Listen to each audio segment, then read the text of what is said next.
Boobles. Penis. Testicles attached to someone's butt. Faggots.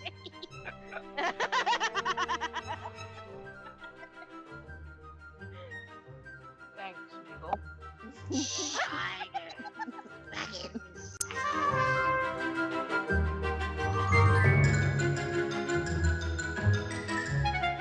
Alright, so previously on, for the sake of Mango, who was not here yesterday, last week, yesterday. It's just like yesterday. Last week, the bullshitters eventually managed to get through to the end of of the tombs. Along the way, they managed to pick up an extra party member who is currently not here at the moment, but their name is Hekamus Pekamovi. Generally known as Heck, but Chaz has now started to call him Cammy because we all love Chaz. And this proved helpful because as they all returned and eventually had the great big hugs in the tomb and realizing Glenn is actually back to life, y'all proceeded to go forth and kick butt, specifically 4 banshees and a very not corporeal revenant. However, those of you with, I think what happened was we had a few checks to know that revenants, while they are destroyed, they are not dead. So they return to possess another dead body within the next 24 hours. So that's sort of hanging over the group as they made their way out of the tomb. As you guys exit the tomb through various puzzles I threw at you, eventually Morty fainted. Proper fainted and is in a relatively stable. I Fainted. Fainted. You guys eventually called the dwarven 911/000/ what's the emergency number in Philippines? Do we even have one? Anyway, 999. something like that. Yeah, no. 112. 168. Oh, there you go. In either case, if you call the emergency service, 90210. that's not an emergency. I think that's a postcode, isn't it? Yeah, that's postcode. Yeah, it's a postcode for Beverly Hills. Yeah, that's right. Eventually you guys got the emergency healing team, emergency healers. And they came, stabilized Morty, and out of concern, Vistra accompanied the carriage, the carriage that is an ambulance, but in a carriage. Ambulance. The way ambulance.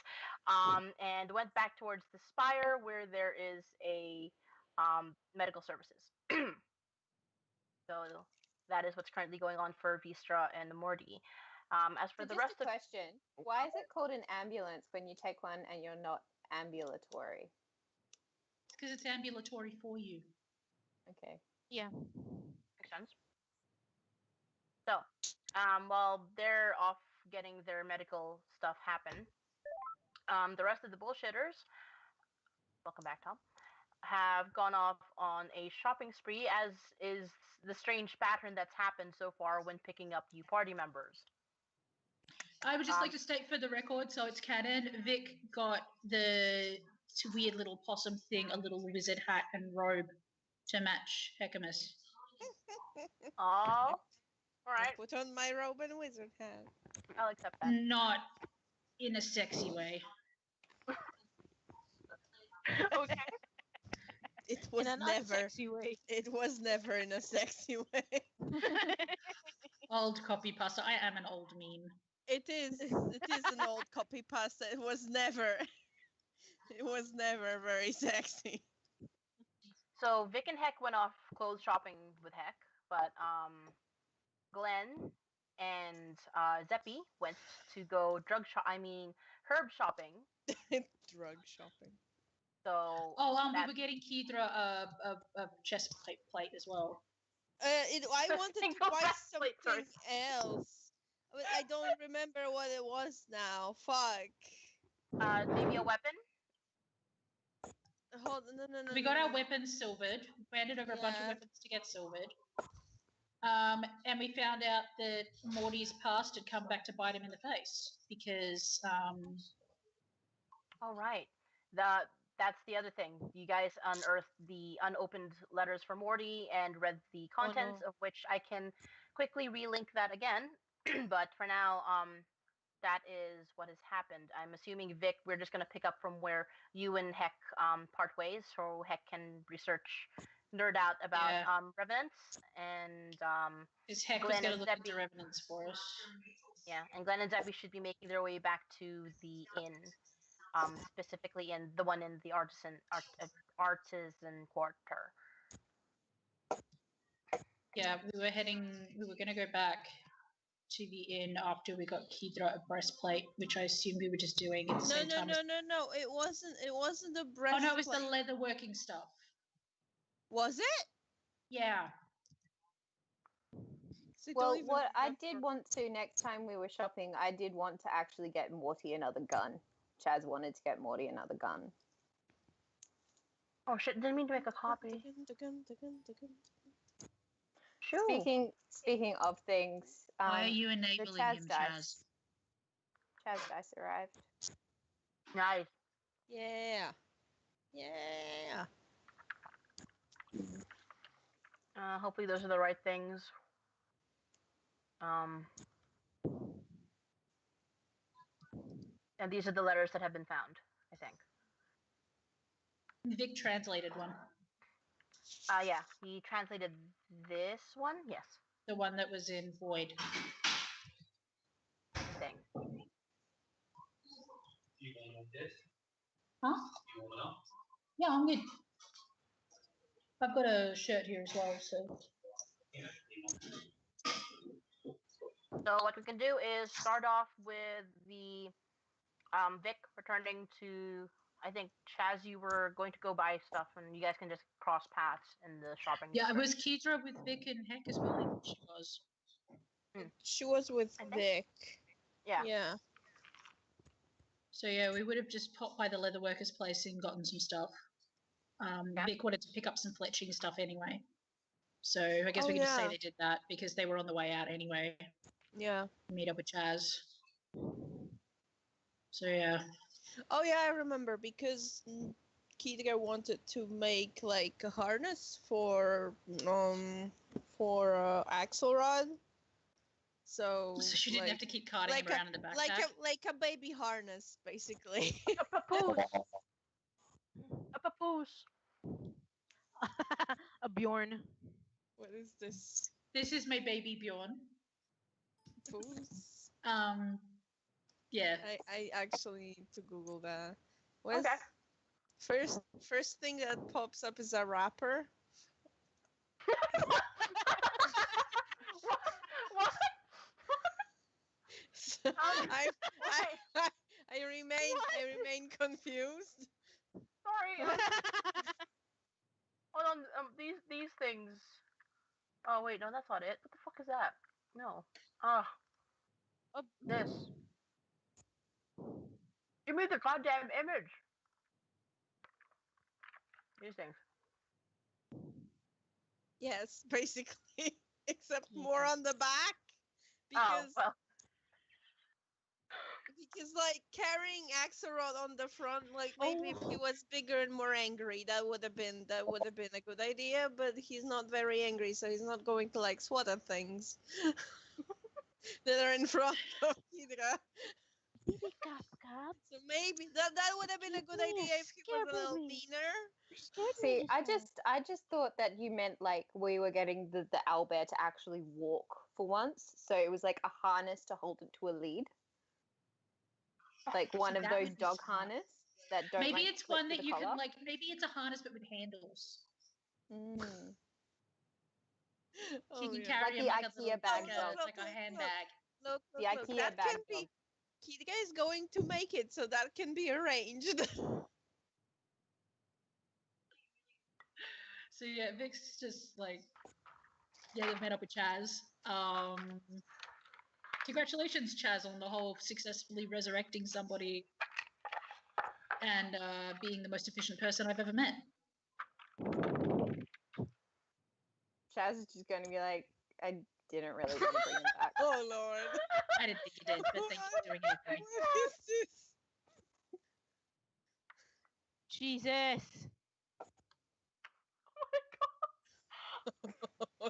Oh God. Are you guys poor looking at the babies. IKEA bag dogs?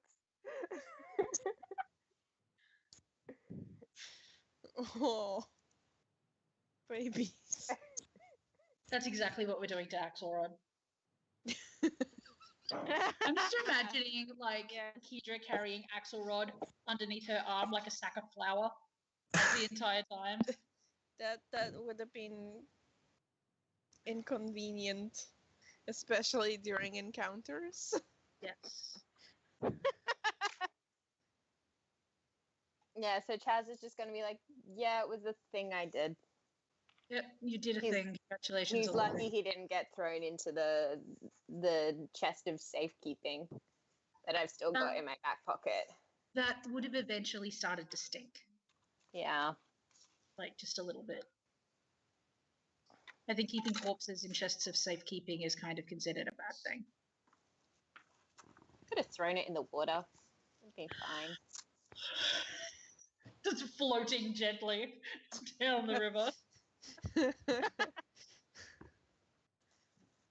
Is there anything else you guys need to get before we bugger off? Because I need a nap. I was gonna look for a gun to replace Morty's because didn't it break? You broke it, yes. Well, He as much did. as I don't really like the fact that he's got a compensator, he kind of does need something to point at people who do bad things. That's why we have Kedra. We point Kedra at people who do bad things. Yeah, I know, but he needs something at a distance so he feels safe or some shit. I see. Yeah. Let's go looking then. Is there a Alright. place where we can buy a gun? A gun. Hold on. May, Morty is currently passed out. Morty is exactly that squishy.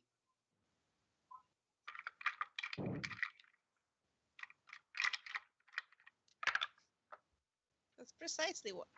He No. doesn't have thorns, he has aphids.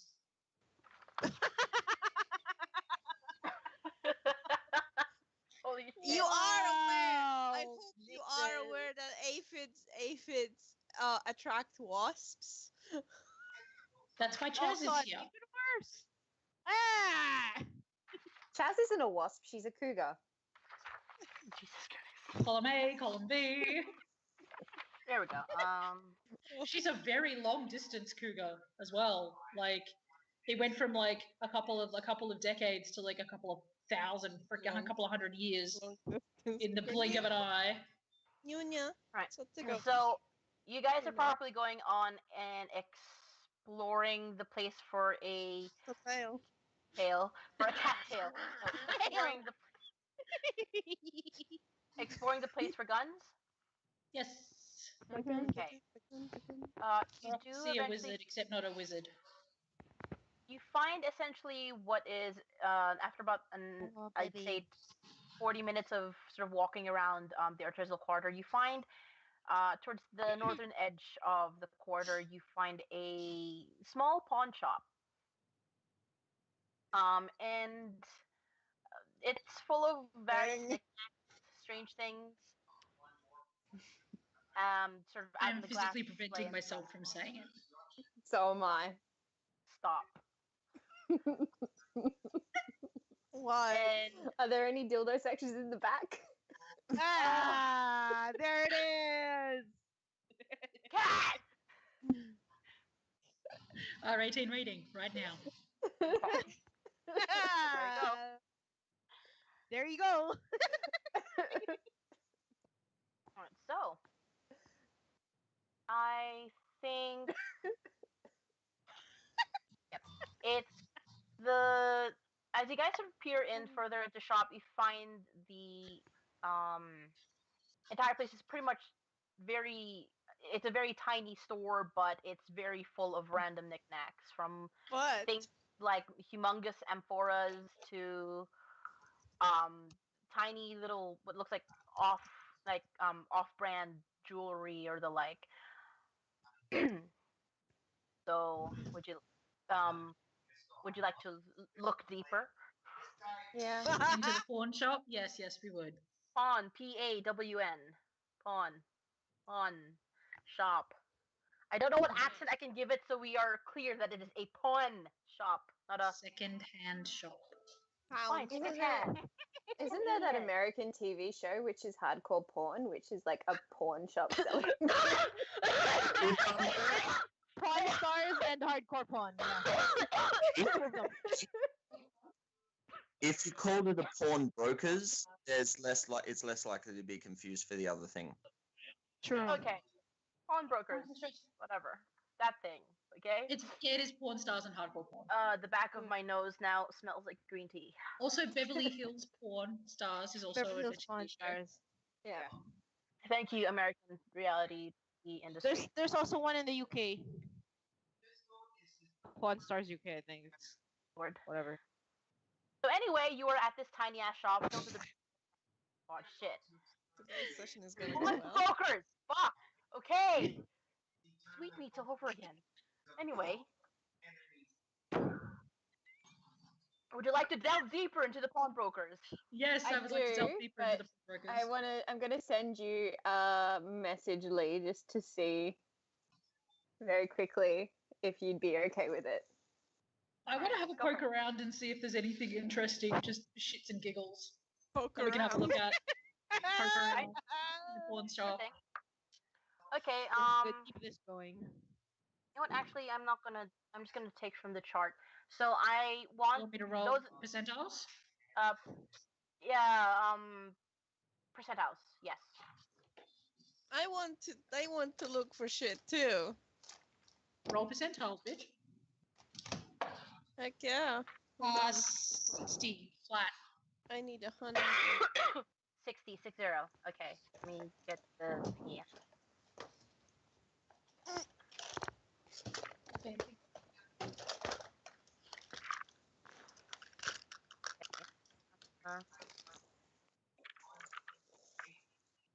Oh my god, that's so cute. Matt's tucked Henry in on the opposite couch. I'll get up and take a photo in a sec. He's tucked him in with a blanket and everything. Aw. Go back. No, I just want to get a photo.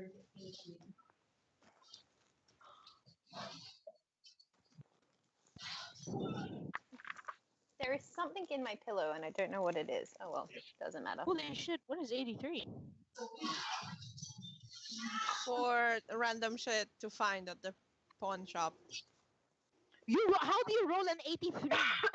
Percentile. Oh, the percentile dice! So you roll your Oh my D10 God, and your I'm an idiot. D100 at the same time. Actually, while I'm shit. waiting for Lee's answer, I'm gonna have a look around. Sorry, I had to take a picture. I thought you rolled your D20 and got an 83. I was just like, what the hell are your odds? Wait, what did Vic find? That's terrible. Okay. You managed to find yourself in the essentially what looks like the bargain bin, but Excellent. specifically for clothing. Excellent. There, in this tiny little crate, sort of with sewn in little bits of prices attached to them, and they're definitely the bargain bin because you can see the scribbles of ink scratched across them and then taped on of prices.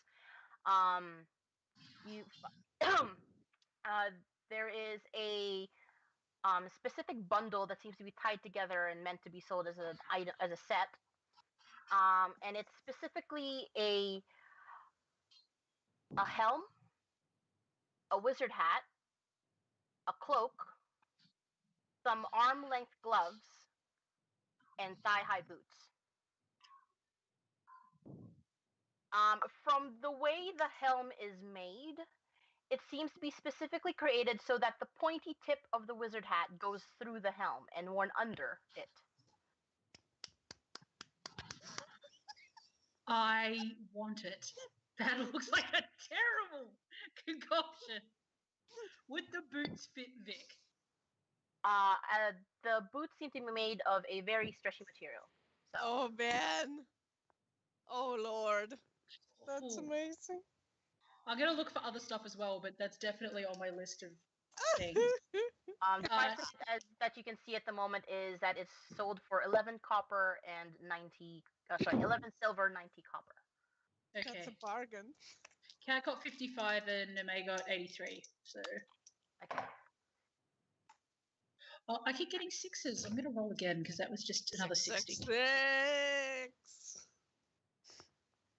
All right. I'll answer your question a bit, Kat. I'm just gonna get through this for a bit. All right. So, sorry. Fuck. Kat got 55. Then we got 83. Okay.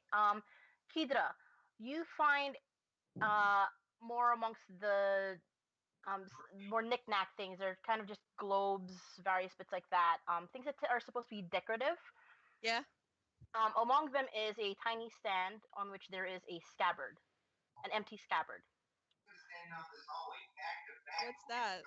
A scabbard for a sword. Oh, where scabbard. your- Okay. Yeah. So, on first glance, it seems kind of old and almost like barely touched at all. It seems to have not garnered any interest from what little customers you imagine this place would get. But there is a small inscription on the base of the stand for the scabbard that says, "One size fits all." Oh. Huh.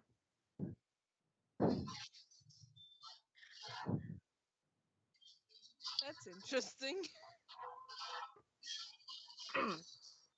Now, Kat, Chaz finds a.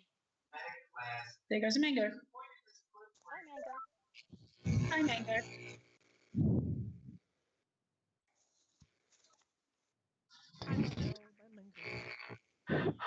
Okay, I just realized when I listed this, and Kat got 55, and it seems a little bit too well placed. But Chaz, you wander towards the more accessory based portion of the knickknacks. Here, your eyes trail and find a collar, a tight black collar. See? I was a with a silver clasp, and upon closer inspection, there seems to be some very, very minuscule writing right across the middle of the collar. Oh dear. Can I read the writing? Sorry, what languages do you know? Let me check. I think it's common, a little bit of Celestial. celestial. Let me have a look. Infernal. So, how many hours of celestial do you know? 4. But be honest, to be honest, it's Chaz. So the 4 hours that she knows are probably hours that are relevant to her interests.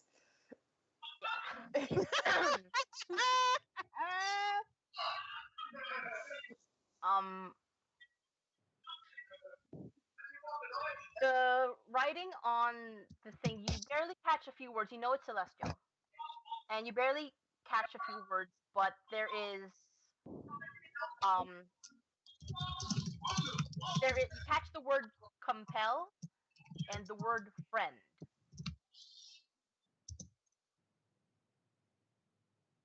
Does it have a price tag on it?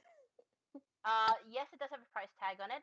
It does seem to be around 32 silver. Yeah, just 32 silver. Right. So she just rolled 19 for perception, looking for like alarm systems and stuff. Perception. What's perception? Plus wisdom. So all up, it's a 20, but not natural. Luckily for Chaz, this is a part of the pawnbrokers that doesn't seem to have any alarm system set up. So it is free for the swiping. She rolled a 23 on sleight of hand. Collar? What collar? Oh man.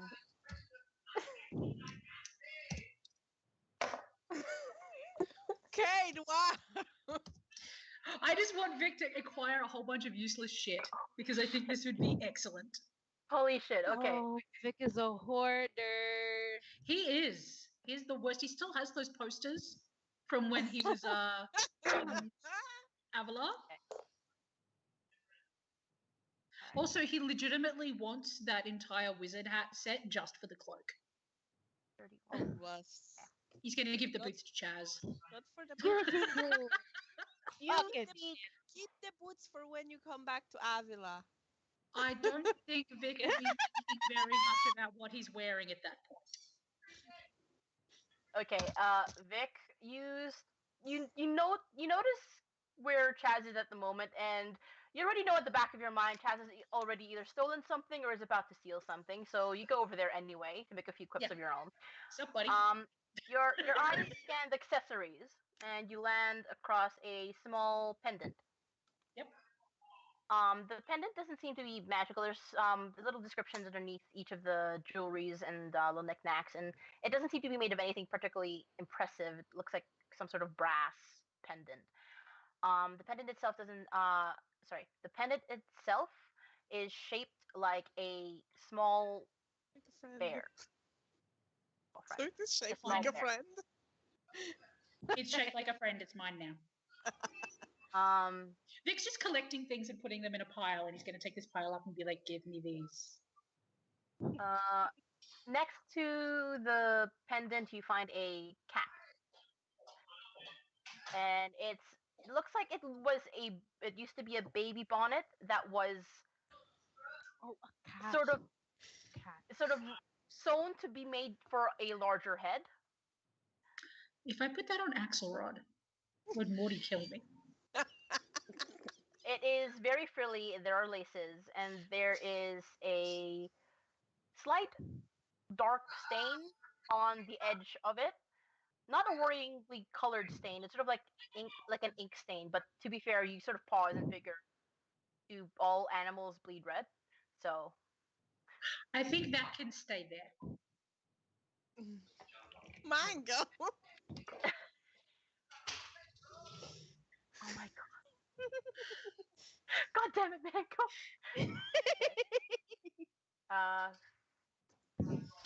All right. Anyway, while this is happening, Chaz is actually going to start looking for guns. So she just rolled a 10 to look to see if she can find any weaponry. Okay, sure. I'll get through that. The last thing that gets your attention, Vic. Oh no, it's not the last thing. Sorry, the second to last thing is a mask, and it looks to be made out of wood. And the eyes, however, they're not like little separate eye holes. They're like one entire slit. And then it looks like somebody on the carpet. Sorry. Sorry, Matt was asking me a question about key huskies. Okay. Thank you.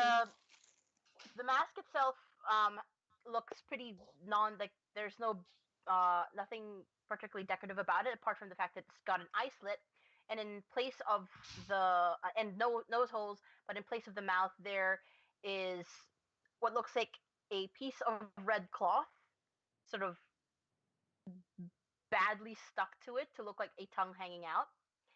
And the thing is about the tongue, it's like abnormally long, so it's actually longer than where the mask goes. So he puts that on his pile. Oh god. You shouldn't let Vic into places like this. He goes fucking crazy. He's just like, I'm gonna buy all the dumb shit. On the last bit is you find a small bangle, and this sort of like tugs a little bit on your emotion strings because while the bangle is right next to another one completely identical to it, except for the fact that the second bangle seems to have been broken. And on the bangle there seems to be an inscription in Undercommon. It says, on one bangle it says best friends, and the other bangle it says forever. The forever one is the one that was broken. That hurt. You gotta bypass that. That's horrible. You could go into other people's stuff now. I'll roll again one more time. Oh, God. I rolled 79. 79. Okay. All right. Let's start with Kat's last one though. 42.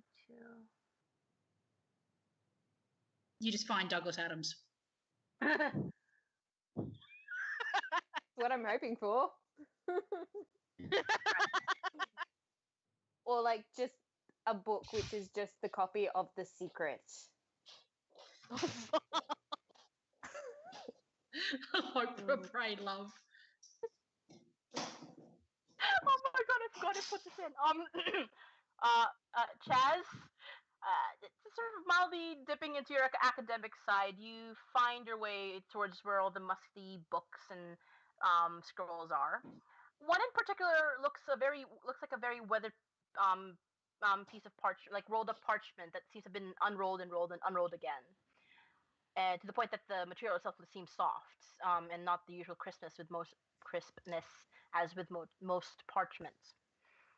As sorry, as you unroll the parchment, you start reading it, and it seems to be a very long script for a play. Is it the B movie? About the story of an anthropomorphic insect and their forbidden love for a halfling. God friggin' damn it. It's the B movie. So I got before my internet broke, an anthropomorphic insect and their forbidden love for a halfling. But it okay. Oh my Lord. Chaz is gonna read it, raise an eyebrow, and then just very quietly mutter to herself, "They'll publish anything these days." And roll it back up and put it back on the shelf. Okay, what was next? 79. 79. Alright, scroll into that. Okay. This one is actually found amongst the more secure ones, so you can't actually sort of pick it up and look at it. These ones seems to be some of the more legit jewelry, or so you can only guess in the pawnbrokers. So your initial glance at it looks like to be silver, and it has a multifaceted gem in the middle, and the gem itself is a deep purple color with strange streaks of bright neon orange. Huh. Interesting. And God damn it, Vic, you and your shopping spree. Oh, this one. Yeah, Vic's just like, this on my pile, this on my pile, this on my pile. I'm not paying for any of this. Bye. Okay. Chaz, I literally rolled again, and Chaz rolled 42 again. She's really into the B movie. Right. She just goes back, She's really into slides back, Sorry, pulls the Lord. thing out again, and starts reading it. I can change that a bit. Upon second perusal of the B movie, Chaz, you read more into it, and you find that it actually gets very saucy towards the end. Oh my God. Oh. They're like, Oh, put God. that- No. She's gonna be like, should have expected it was fan fiction. It's the Might Immortal for the B movie. Oh God. All right. Vic, one last thing. You find a small, towards the more magic users, plethora stuff. This one is also relatively secured under glass display. There is a small orb, and it has a small obsidian-looking stand, and it looks like it's actually floating above the stand. The orb itself does not seem to be of like you can't see anything. It's completely opaque. And it is fucking word. The item is blue. There, the item is blue and opaque and shiny, and it floats above an obsidian stand. How much is it? It looks to be Shit. 50 silver. some of that 5-finger discount. Please write down all this stuff because I'm not writing down which ones you guys are showing interest in. All right. And okay, you getting Kidra still shopping? Yes. I want cool shit.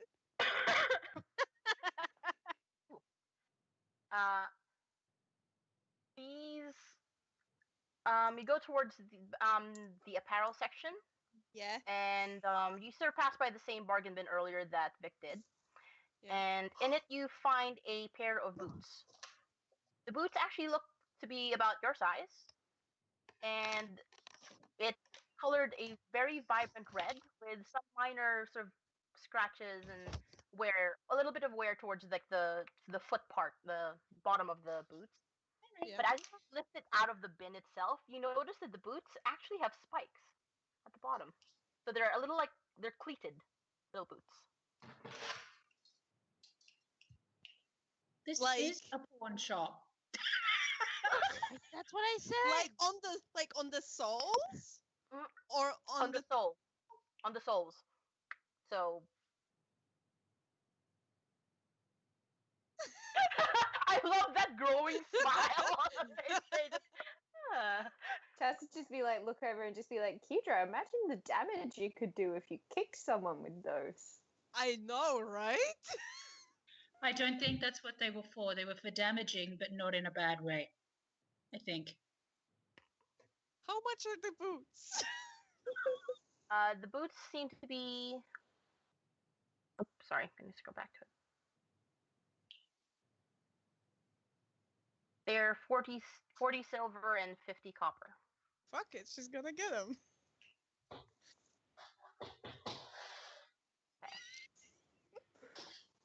And How long are the boots? Oh, they're just normal under the knee. Underneath. Excellent. She's gonna get the boots. So they're going to match splendidly with your flower crown, Kidra. Like the majority of them is gonna hide under a skirt, so Okay. that's fine. It's gonna be splendid. All right. Chaz, with your 77. The glove. Sorry. You find gloves, but they're also under the more secure section of the shop. These look to be made out of a very they're made out of a very thin material, so it's actually pretty translucent. But the material itself seems to be, it looks like lace, but there's a sheen to it that doesn't quite look like what lace usually is. There is a small description underneath the item, and you note that it apparently has some magical properties to it, but apparently Yeah, I did roll a detect arcana and got a natural 20. So just let me see what I have to add to that. You know it's mom. You know it's mom's mom. And so she got 22 total. Okay. So wait, detect arcana, does that mean you find out Sorry, it's exactly... an arcana check. Arcana check. Okay. So sorry, I just silly moment. Arcana check just checks whether it's magical in nature or... And you can see like what kind of magic it is. Okay. You use your skills and note that yes, it is in fact magically enchanted, specifically from the House of Conjuration. So there's some sort of conjuration magic attached to these gloves. You should put them How on to much find out are what it they? is. They cost 95 silver and 32 copper. Where am I getting these weird ass numbers from? Okay.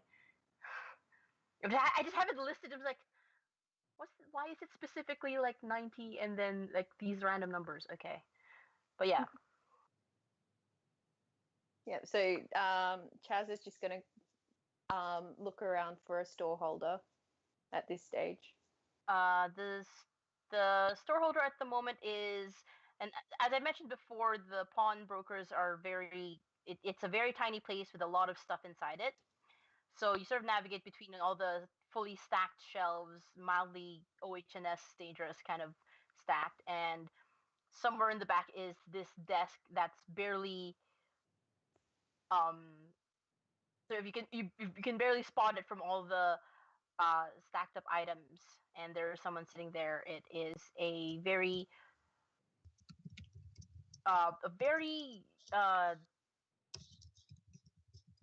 dark greenish looking goblin who looks very stressed. Oh. Chaz is just gonna be like, "Excuse me." Hi. Yes, what? Yeah. Hi. Oh, customers. Yes. Hello. Are you okay? Uh, uh, inventory checking. I always have to check what's here, what's not. Sometimes things disappear. Sometimes they reappear. Sometimes things I didn't even know I have appear. So yes. Yeah. Did you need help? Yeah, two things. First of all, there's a pair of gloves over there. They're obviously magical. They're conjuration magic, but I don't know what they do. Oh well. See, it doesn't. It.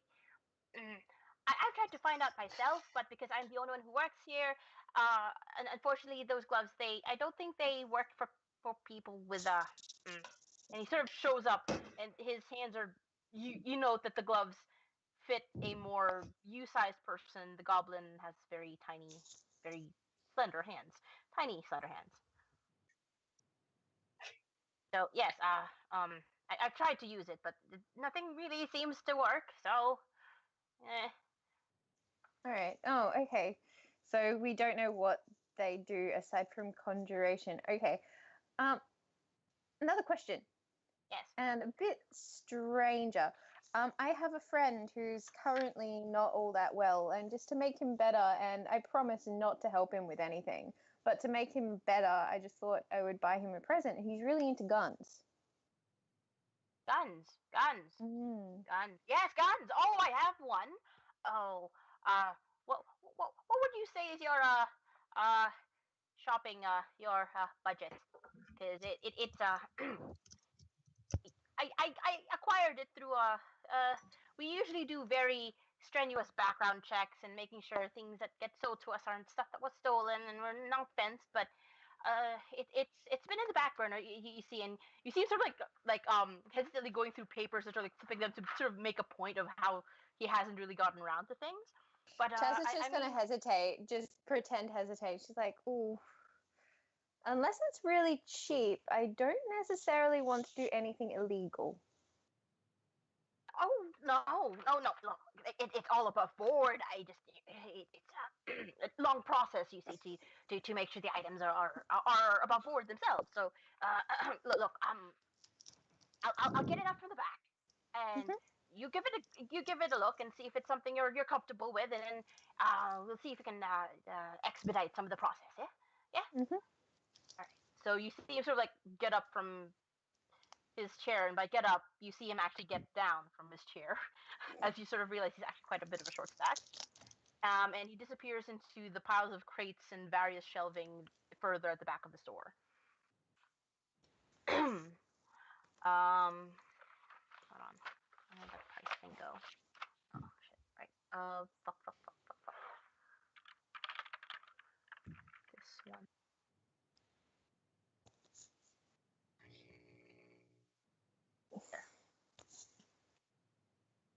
Sorry, one tick. I just gotta get that thing on.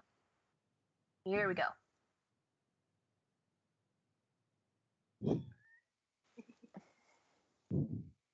Yeah. Yeah.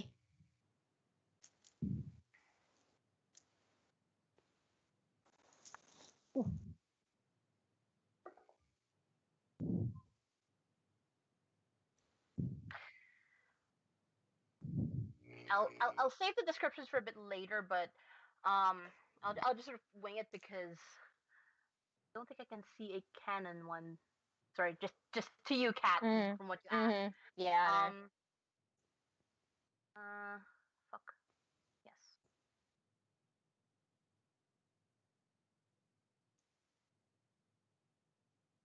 There we go.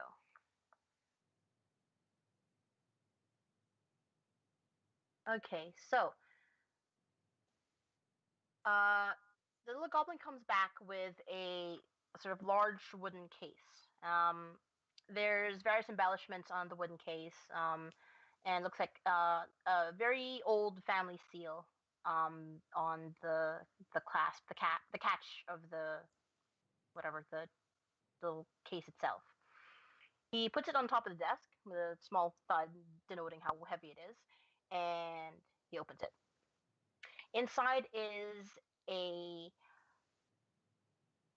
very long, very long. Sorry.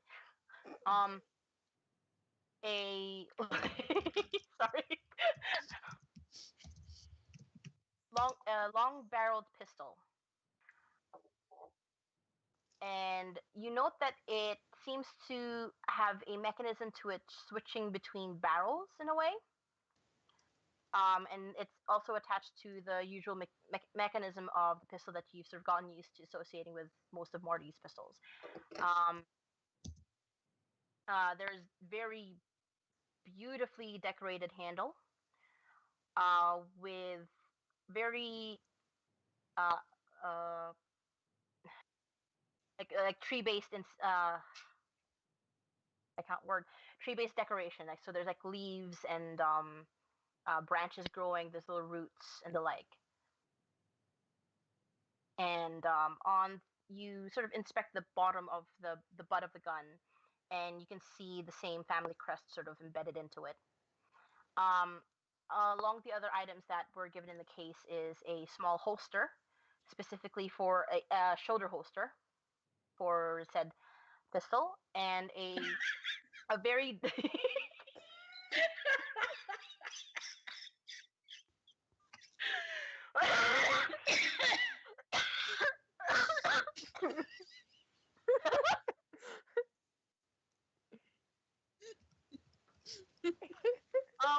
yeah along with the stuff with the gun and the holster, there is also a line of bullets, approximately 10 of them, and all of them seem to have the sort of like a chrome finish to it, so you wonder if it's been silvered a little. So sort of just offers that and points at you. So how do it? Would this be along your what you'd like to get, or It's similar, yeah. Just wondering, how much is that? well, Watching the goblin have a heart attack. Just like, money. Okay.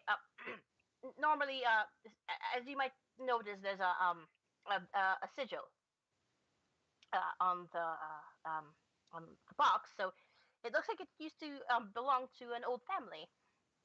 Fuck off, May. Diggle. It looks like it's supposed to belong to an old family, and I've dated the box and the contents, and it does seem to be made of materials, very old materials, and not outdated, but old. But thing is, though, I've done my best to try and see which family it could be, to make sure it's not stolen or otherwise not so legal. But there's just no trace of this sigil of this little tree with the moon in it. So no old family has this sigil. So yeah. She's gonna look at it. She's gonna. Well, you didn't really answer my question. How much it costs, though? Oh right. Yes, cost. As I said, it looks like it belonged to someone, but because technically that someone doesn't exist, we normally put the price up if it looks like it used to. If it's an existing member, or it has weight to the ownership or the previous ownership, because there's stuff, legal things with when things get branded or labeled, but because they don't exist, we have it and you see him sort of wince at his own trying to soften the blow of the price. The cheap price of 350 gold and 20 silver, 10 copper. Chaz is just giving him this look, like the entire time he's talking.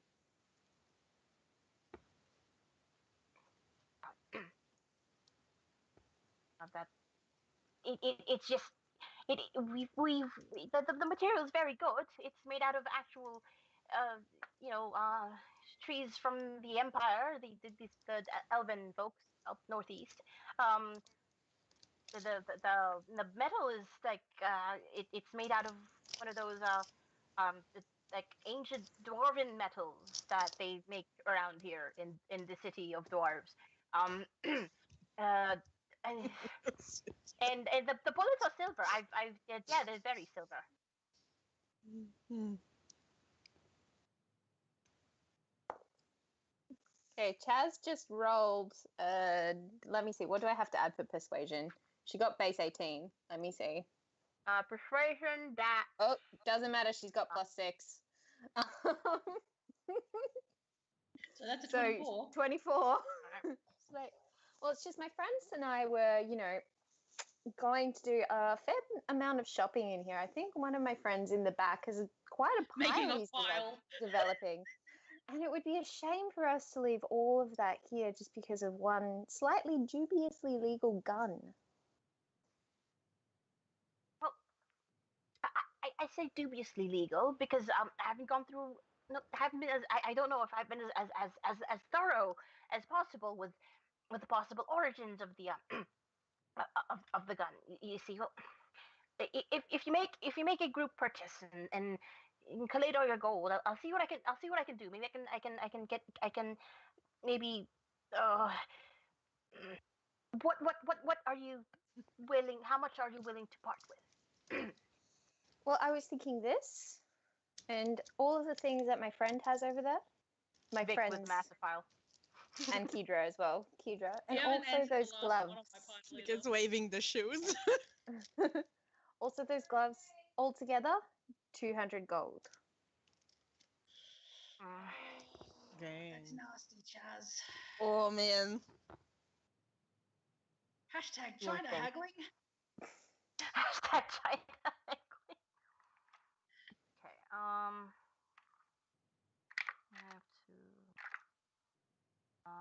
Shit. Which D? Yeah. Whatever. D20.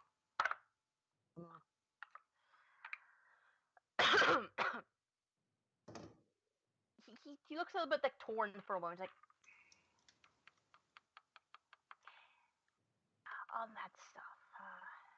That was most of those. They don't even equate to anything more than 3 gold at the very most. I 250 gold. Okay. Okay. So So Chaz is Even going if to he got pay a him. And on that note, I have to go to dinner. Okay. Yeah. So, all right, go forth. The So- last one I did was 80. I think it was either 80 or 50. Give me 2 seconds. I want to know what it is.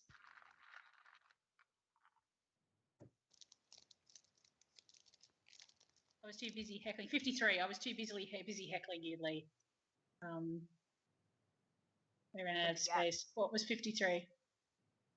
Did you get 53 already? Don't know. What is 53? Because if you have it already, I'm just going to roll again. Oh, it's the mask with the tongue. Okay. 13. No. Okay. You can roll for yourself, bitch. Lovely.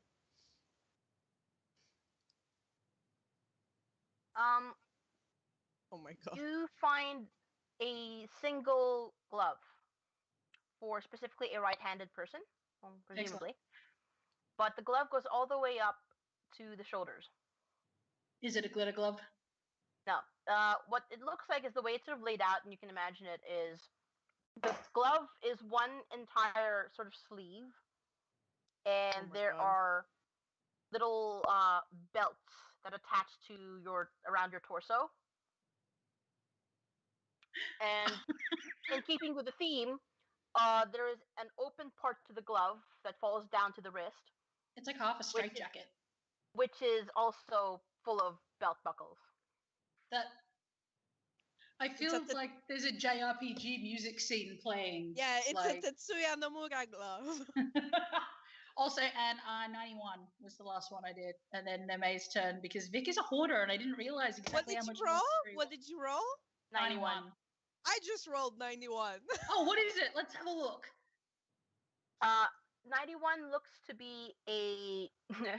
Okay, this one looks like this is a massively pointy wizard hat. However, it is made out of metal. Oh my god! Oh, No, that's terrible. Along the brim of the metal hat are tiny spikes. Oh my god. You can have that one, Kedra. Of note is the pointiness of the hat is like proper. Boop. Also 23. Oh man. 3. Since we rolled the same one. Oh, this one is under the secure part of the pawnbrokers is a very dull looking tiara. It has a couple of gems still, and it looks to be made out of copper. But yes. Okay, so just list those things, and I'll get the prices up. Oh man. Wait, it doesn't actually matter what the prices are, right? That's right. Yeah.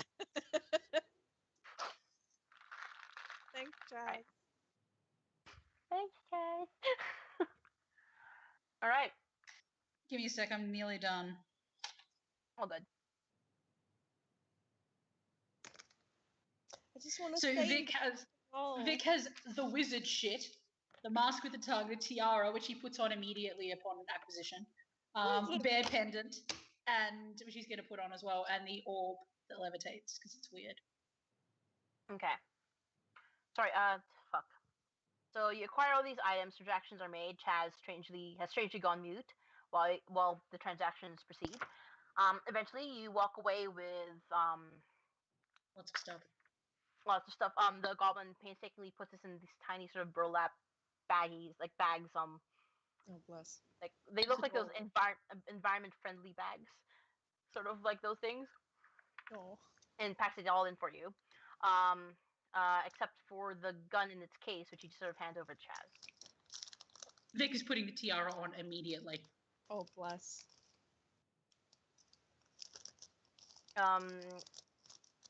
Vic. Wait. Can everyone for me list what items you got at the moment? The spiky boots. Does this do something terrible? This is going to be great. I'm so excited. Oh man.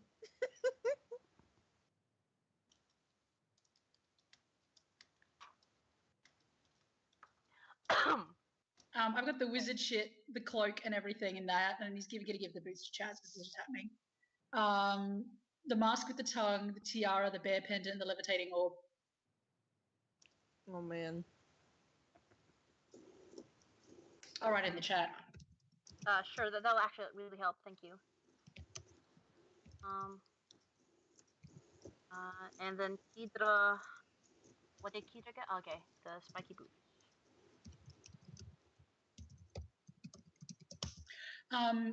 Beauty were talking about the mask with the tongue. I was just like, that doesn't sound that bad because my tongue is like abnormally long. So I'm like,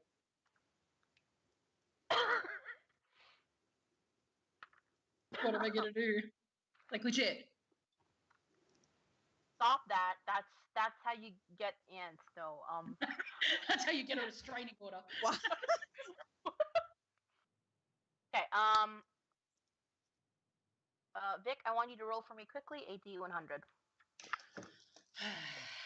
Oh shit. 100. This is a chance thing, not a 100. 100. Okay. Are you serious? Vic, Yes. as soon as the tiara settles onto the top of your head, feel a strange sort of warmth and it feels like a warmth and ache under your skin. And for a while you think you must have caught something and you're coming down with it, but it is specifically at that level of discomfort, but not entirely unwellness.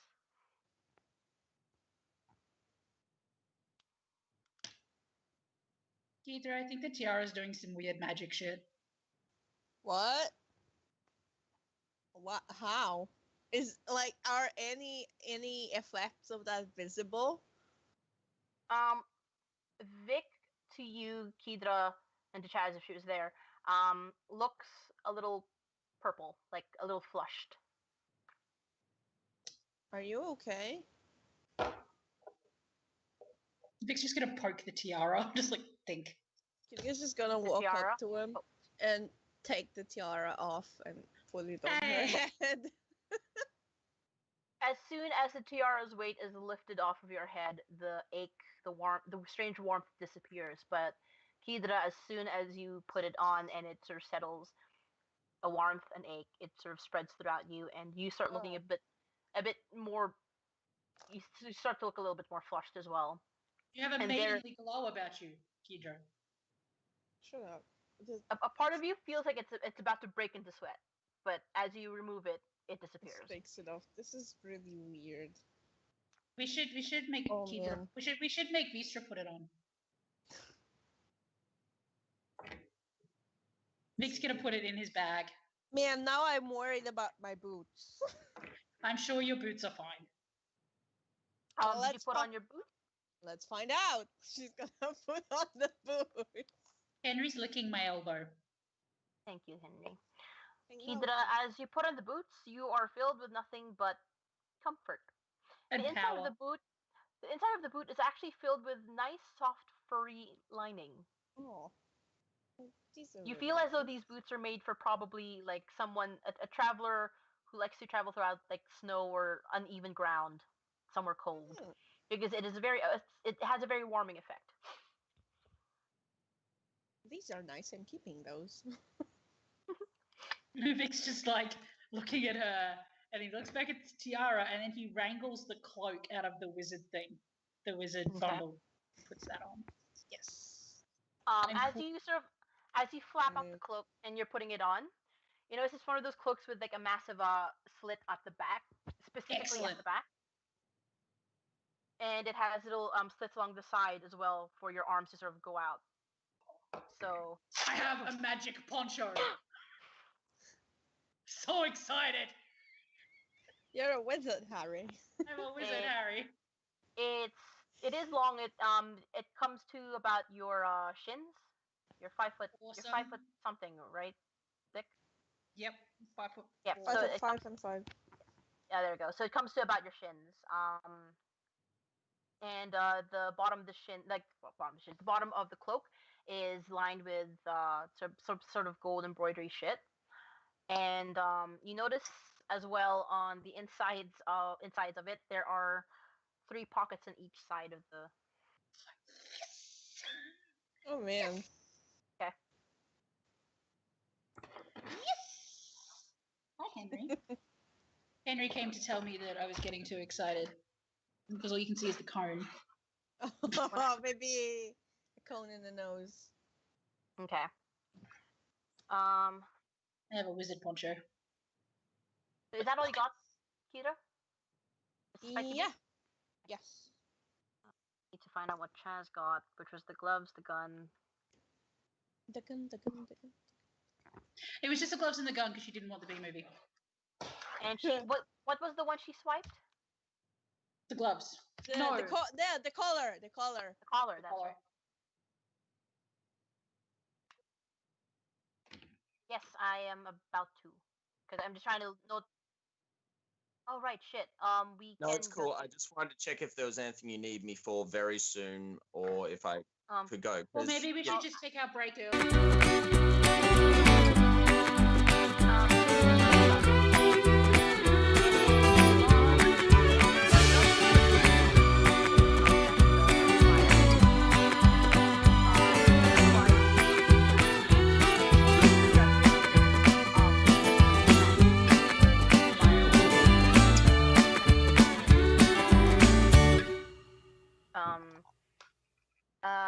Along the way, you see the healing professionals, the emergency healing professionals, technicians, fuss over Morty's supine form. Supine, is that even a word? Okay.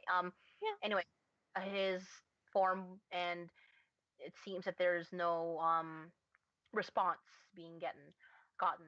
You see them checking getting. You see them sort of try to peek through his eyes. You can sort of distantly hear Morty sort of muttering incomprehensibly, sort of like making like very faint groaning sounds. The technician sort of press his traps really hard, and you see him sort of like flinch in pain in response to it. And they basically go over him and find that there's very little response to be got. So the latter half of the journey ends up being just them monitoring and just observing him. As you guys reach the spire, they sort of open the carriage up again and sort of ushers you to go out first. And sort of they bring in the magical gurney out of the back of the carriage, which sort of floats relatively quickly back towards a familiar part of the spire, which is the elevators. So I'm assuming you're following suit, Vistra? Yeah, just following. All right. And So just, yeah. you all file into the elevator, which closes, and the familiar lurch as it sort of like shoots up to one of the higher levels, and the doors sort of open. Before you is a very very polished area. You're pretty sure it's like marble, but you assume it's more probably for cleanliness sake rather than anything like decorative or aesthetic. Though arguably they've somehow managed to meet some junction of form and function, because it still looks as sort of like red as the rest of the masonry around Avila. However, the entryway is very polished and red.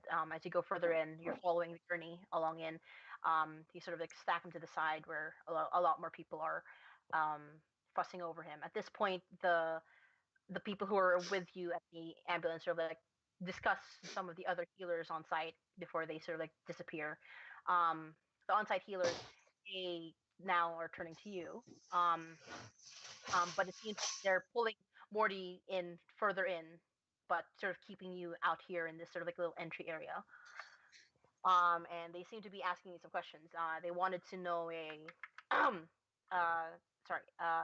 one of them is a very stocky looking female human who looks very exhausted and tired and not really giving a fuck about how you're worried, and presumably you're going to try and see where they're like taking Morty's like the person I came here with is disappearing into the background. Let me go. So that she's sort of like, okay, don't worry. We have healers. They're very well trained. We've got all the magic available to us. We'll take care of them. Right now, we just need details as to this young man's name. So, do you happen to have? Do you know who this person is? Their name, details. I can tell you that his first name is Vic. Vic. All right. Yeah. Do you happen to know what exactly happened? What caused this? This lapse or?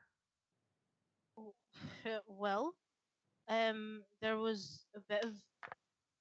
It started with a bit of a thing in the mines with some blood that was not supposed to go anywhere near him, but it did not. It not only did it go near him, it sort of went in him. Wait, so this blood, did he drink it or did he just touch it, or? Both. Well, he didn't drink it. He was touching a thing that had the blood, and I mean, he's got a bad habit of putting things on his mouth or touching open wounds and shit. I mean, it's not a good. You can imagine what may have happened. No, actually, he touched himself and he got sick. At this point, the healing professional sort of gives you a bit of a look, sort of like a. It's unreadable, but you get the point that she's sort of like, I'm not sure if you're joking or not, but I'm just gonna write it down just in case. He got contaminated, as much as I can tell you. Okay, you wouldn't happen to know how old he is? I mean, we could probably make a guess, but if you know any certain details, it would help a lot. I will give as much details without giving too much details. Because we'll start with the basics. Like, how old is he? Do you know how old he is? do I know how old Morty is? Does Vistra know how old Morty is, Morty? I don't think I do know how old he is. Wow, I've been running around with him for a year and I don't know how old he is. We never celebrated his birthday. We are awful friends. Oh. Shit. Well, I'm sure he'll have another birthday for you to celebrate and actually remember this time. I hope so. Does he have any next of kin, some family we can contact to make sure, if something goes wrong or we need more details for medical history, just to get. I can honestly tell you that person there has relatives, but I have no idea how to get a hold of them. So I would be the best person to contact. All right. Can we just get your name then? Vistra, Frostbeard. Frostbeard. Oh, you're one of the families here then. Okay. Don't remind me. Yeah, it's just time for you, Frostbeard Day. Let's see. Know if he has any allergies, to certain herbs, medical procedures, magical procedures. I don't think so. Not that I know of, which doesn't really say a lot because there's apparently a lot I don't know about him. Okay. Alright, so, alright. Just the next thing we need to know is whether you have any, since you are Frostbeard, sorry, I don't want to be too insensitive, but are you and he, are you married or any sort of legally binding connection? To this one, no, Yes. we're just really good friends. So, yeah, because of that, we have to make sure. Well, before we proceed with any sort of procedures or operations to get him back to stable health. We're gonna have to keep on asking you with regards to some of them. It will incur some payments, and because he is not part of any of the artisan line or any of the old families, or and it sort of like makes vague gestures to the fact that he's not of nobility and doesn't have essentially what is he doesn't have Medicare. Fucking HMOs. Yes. No Obamacare. No Obamacare. Because there's none of that. We'll have to ask, and well, we'll get him back up to stable at least. But anything past that, we'll have to start sort of charging, and well, it will cost money, is what we're saying, because he is looking, from what the emergency healing technicians have told me, he's sort of looking pretty bad. Nice. You know, but you're saying that something can still be done. That's what I'm hearing right now. Yes, something still can be done. What we want to do is keep him stable and sort of make it that he keeps stable. But if this is correct, when you mentioned the minds and the blood, I'm assuming that has to do with the stone plague. Sort of she says it very quietly. If it's a chance it's that, then we have to. There will have to be extra things you have to do which will incur fees. You know what? I don't even care how much it's gonna cost. He means a lot more to me than a lot of people think. I am willing to do whatever has to be done just to make sure he's gonna be okay. Okay.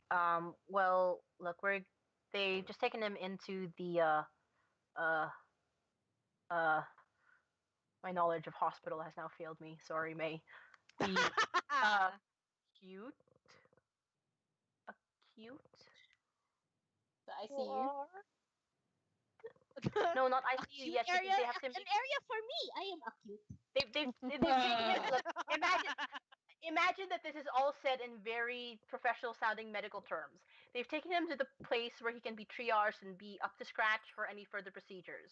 And Yes. the healer further explains that after that they will then put him for some observation, and then any procedures the doctors think about applying to him will be discussed with you first before they then send him to the theater where things happen. I'm assuming that's how hospital works. Sorry, May. I know you're my brother. I love you. You came home every night for a good few years to tell me all about these stories, but they're like I didn't out stick. here at the moment. I can't remember them. So anyway, yeah. So she details to you all the things that's going to be planned out for Morty to sort of assuage her fears, and she says you have to essentially sits you in the visitors area, and you will be called up when more things change for where you can visit Morty and the like. That's fine. I will wait very, very. What's the word? I'm losing the word right now. Patiently, Fuck, nervously. Angrily. Anxiously. It was right Anxious? there. It was at the tip of my tongue. Restless. Expectantly. There, very restlessly. Expectantly is good. Restlessly. Just Anxious? like Anxious? yeah, anxious. Thank you. I said that, Jeez. bitch. Yes. Yeah. 3 people said anxious, and you're like, Kate said it first, and then I Got it. repeated it twice. and then I repeated it like last. So, yeah. Is it anxious? Is it anxious? No, it's not. Is it What is Mango? it? Is it anxious? No, it's it's anxious. Like one of those deals where it's like if fidget spinners existed in this world, I would need 10. Just like your leg bouncing up and Spinning down. them on each thing. Yeah. Anxiety? No, that's rude. Is anxious anyway. Dietitiously. With anxiety? Vistra, I would like you first tell me your passive perception, please. 12. My passive perception is 12.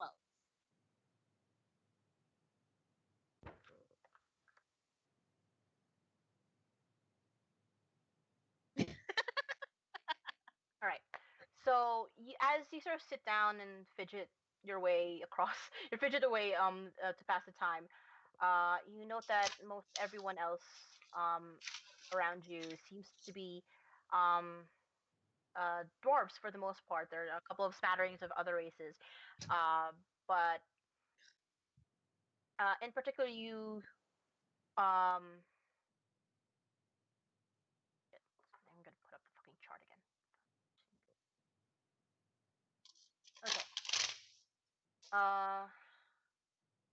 A large amount of the visitors there in with you seem to be families of some sort. You sort of get the feeling, or just catch words that note that they're parents or brothers or sisters or the like, or siblings. And these when you were sat down in a specific area, it was not without intention. It seems they've sort of separated the families who are waiting for a long while, or the families or the visitors waiting for a long while versus the ones who are not waiting so much longer. And you get the feeling it's probably because the families you're waiting with are probably people also dealing with relatives or kids, also waiting for news on wording stone plague victims also. Yes. Yay, words. Also, that was a very interesting noise. I don't even. What noise? Who was trying to rip Velcro repetitively? I know. Right. It's Henry trying to scratch his cone. Oh, honey. Oh, bless. Oh, honey. Oh, Oh, buddy. I'm probably just gonna keep to myself and just sort of eye everyone again anxiously, just wondering which one is going to come up to me or anything. I need to But find out. yeah, I'm probably just gonna be like real quiet. You. Oh, they don't. Okay. Um. So, presumably, a few hours passed by, and this is sort of during the time everyone went pawnbroker shopping. Um, and eventually, the familiar sort of sad-looking human healer, comes up and sort of like, what's that your name? Uh, uh, uh, uh, Ms. Frostbeard, Here. Yep.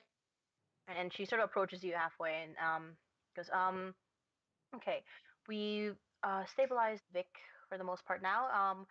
He does have a room that you can visit, but unfortunately, because of the nature of his illness, we do suggest exercising caution. And she sort of whips out this tiny um, fuck, I can't, flask there. She whips out a flask, and sort of, it's small, and sort of gives it to you. Sanitizer. Oh. Right. Wish we had We these suggest earlier. you try just wiping up, and I'll just lead you to his room now. But you walk through a maze of bits, and you see like hidden behind various curtains and sort of partitions, the more I guess more messier parts of the clinic, where you can hear distant sounds of groaning, pain, the faint noises of beeping, and um and sort of little dim lights sort of flashing on and off, before you eventually end up to what you can assume is essentially their stone plague ward. Um, as you get to this corner of the clinic, the first thing that does strike you is pretty much every person has their own little partitioned area, and almost everyone, all of what you seem as the professionals working here are like covered in some form of like thick clothing, like gloves, face mask, dealio. And as you approach this area, the healer who was escorting you in sort of hands you a small, a very thick feeling cloth mask to sort of just put over your mouth. Putting out. And eventually she leads you to one of the ones closer to the entrance of this area, and sort of like opens. It's like these wooden partitions that sort of act like one of those folding screens, honestly. And she sort of just pulls it open, and you see in there, there seems to be. It's a very jarring sight because while you see a sort of the ashen form of Morty's body on as comfortable a bed as you can get in their clinic, there's various bits of strings of light that are sort of coming out from various parts of his body. You feel that they're sort of there for monitoring purposes, but they all sort of link up to a larger light that's looming, sort of not looming, but floating above his body, and sort of like pulsating softly. And as you enter, there's one other person in there with Morty, who seems to be one of the healers as well, who looks like they're manipulating something that said orb. But as you enter, they sort of stop and sort of just tuck away things, like, and sort of ensure that Morty's bed is comfortable, and sort of like tugs at the blankets and tucking things in before they sort of disappear and let you have your moment with Morty. The healer who escorted you there, she sort of was like, we'll come fetch you when your time is up, and it is getting a bit.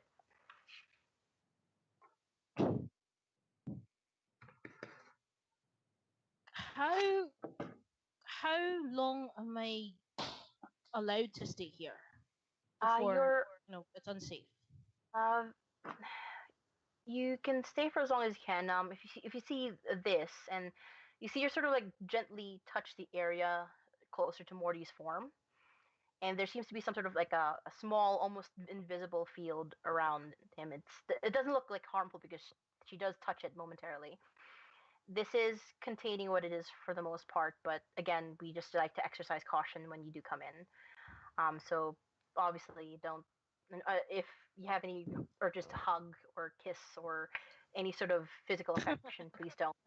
Please don't, because there are these things that are supposed to contain the contagion, but we cannot then guarantee that you'll stay, not infected and get sick yourself. I'll keep it in mind. But you may stay here for as long as you like. Our visiting hours are end at 7, so that's going to be 6 hours from now. Oh, so just to take your time. We don't have any feeding facilities on site. You'll have to go to the other levels for that, but for the most part, if you'd like to spend time with them, we'll have a doctor. Sorry, a higher up healer, a higher up healer, D&D appropriate doctor. The appropriate doctor come around and sort of give you the details, any plans made, but there's a lot, as you might be able to tell, there's a lot of people suffering from stone plague, so they tend to make their rounds a little less frequently during these days. So once they do, though, they will tell you what will happen, what needs to happen, and any logistics needed for it. Huh. Can I ask you a question about what goes on here? Yeah, sure, go ahead. I mean, as you can see, we're a clinic, but of the many people that have ended up here, how many end up leaving because they got better? Not because they got better. Some of them run out of money, and they have to. They instead, because there's no other option for them, they try to take care of them at home. In which case, well, that's sort of where our knowledge of what happens to those patients end, because that's within their care now. Sometimes it isn't even about running out of money. Sometimes they just feel safer having them near home. Yeah. You seem familiar with my family. Did they take my brother here? You see her pause for a bit. Yes.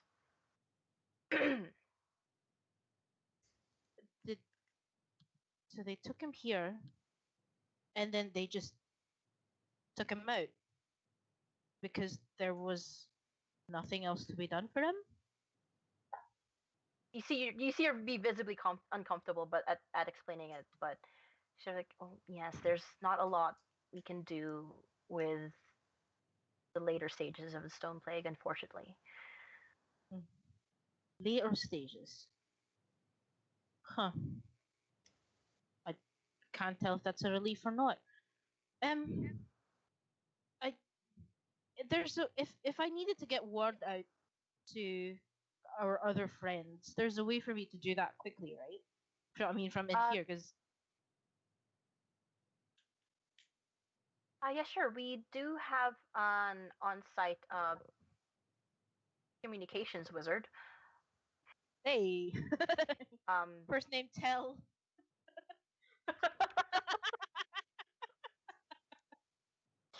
Telecom, no. But yes, he can quickly send out a message, to whoever you need to. Hint, hint. Dispel message. Yeah. That's what I was hoping for. Somebody there had spell message. Sorry. Probably one last question. Is there anything you can tell me about my friend's current state that no one else is telling me yet?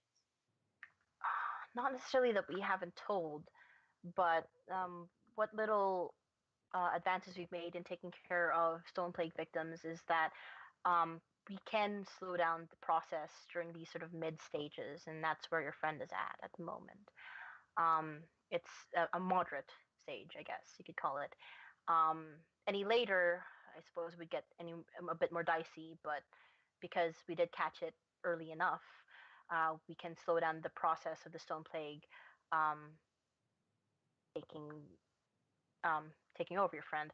So essentially, we've bought a bit more time, and we're going to do our best. We're still doing our best to see if there's a cure, or at least slow it down a lot more considerably. But at this point, Good. That's that is probably the best piece of news I've received in the past few days. Thank you, for your help. that's all right. If there's anything you need, we do have a healer station just right outside, the one with the little podiums and stuff. If you need to contact the communications wizard, just ask at the desk and we'll get someone to you. Sure. Thanks.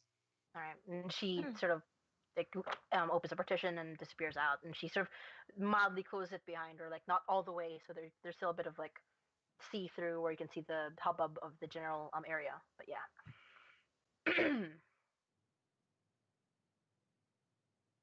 I am gonna. Shit, what do I do now? I'm gonna. It's just partitions, right? I mean, it's not like walls. It's like a big, huge like ward thing, and then they just have like those curtains that separate like patients and shit. Yeah, but instead of curtains, it's like a foldable, one of those foldable screens. Oh yeah. Because I'm gonna. Aesthetic. Because aesthetic. I'm gonna burp. Yeah, I'm Vistra gonna burp, burps. and then I'm gonna. Well, there it is. And then I'm gonna try and get comfortable. Like I want to get close. I mean, as close as possible, where I think it might still be safe. Yeah. And Generally, yeah. When she pointed out the little containment field around Morty, it's literally just like a few inches off his body. So don't touch him. Okay. Yeah, just don't touch him. Yeah, I'm just gonna get comfortable, and once I'm settled in, I'm just gonna turn to Morty and just say, "You hear that, bud? There's good news, sort of. They think they might still be able to do something. They could fix this. I mean, it's not fix, but it's the best that they can do, and I'm gonna cling on to whatever hope I can find, and I'm just gonna stay here. Okay? I'm not gonna leave."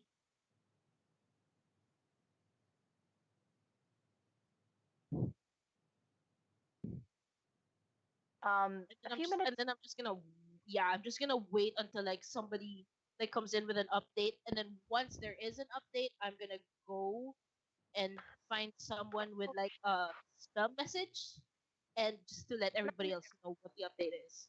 Mango, I'm sorry. Don't you worry about it. Sorry. Okay. All right. Barely a few minutes pass after you sort of like speak softly to Morty.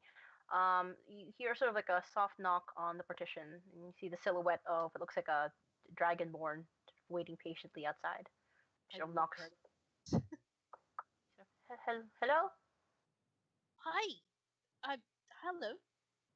Hi there. It's just a little thing our clinic does, but behind her she wheels in this tiny little cart, and it is chock-a-block full of cupcakes. And like, we just do this for the families who are staying in this ward. Would you like a few cupcakes? I would actually. I don't even remember the last time I had an actual food inside me. Thank you. Then please take two.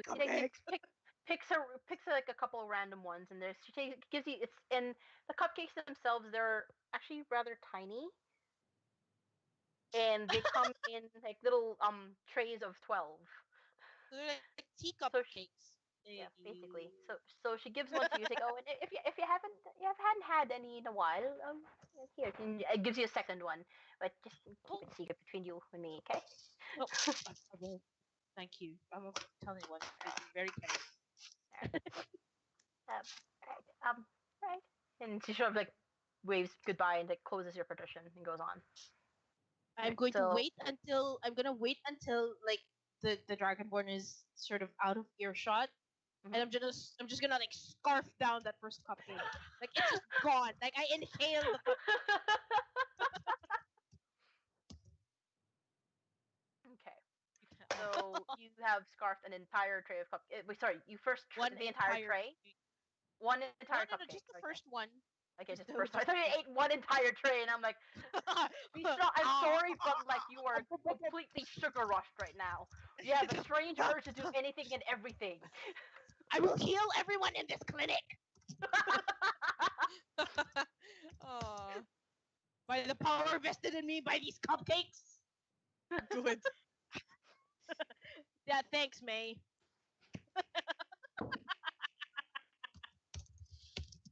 See, the thing is, like, you'd get to the last person, though, the very last person in the thing, and then the sugar crash would hit. And you just, like, kind of collapse onto them. Ah, yes, last patient. It's okay. You will be fine. The power of cake compels you. Oh, I want a shirt. I want that on a shirt. The power of cake compels you.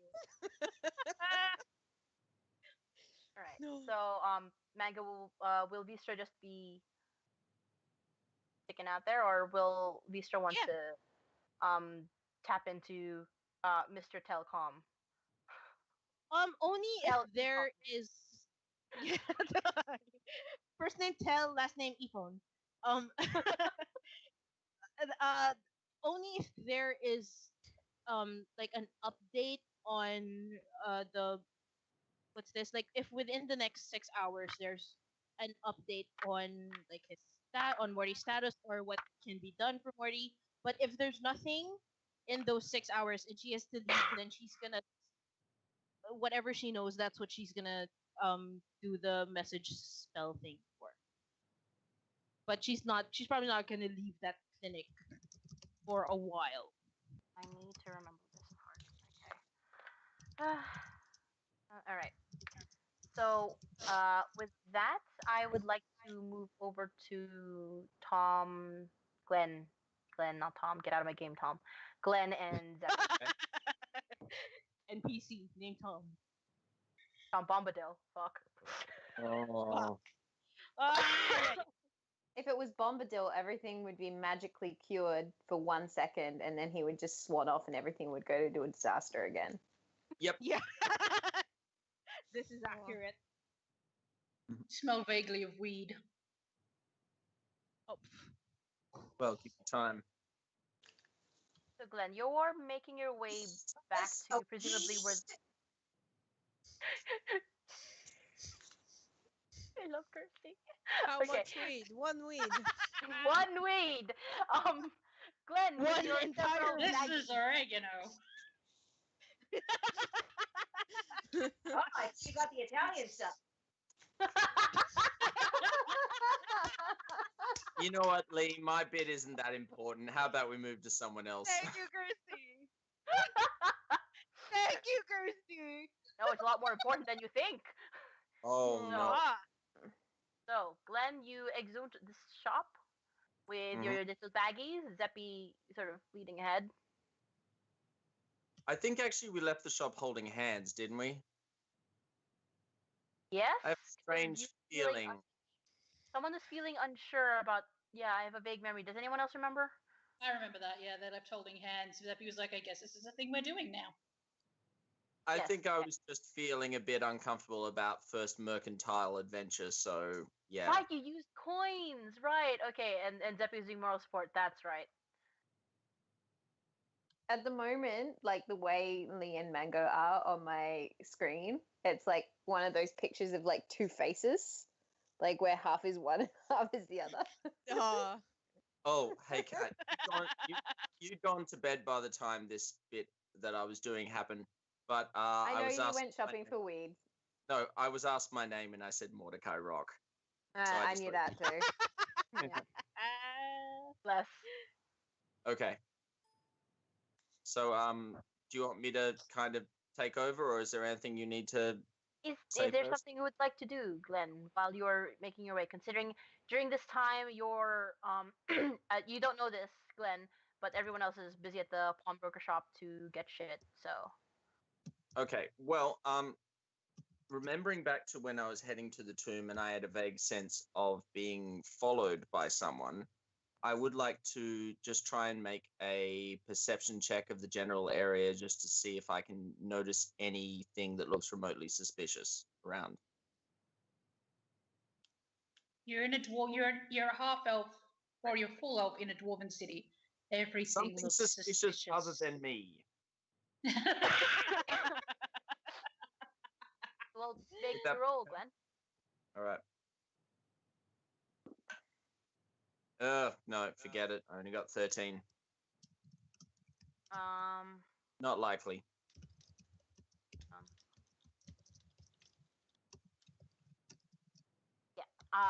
You see a couple of people walking in and about.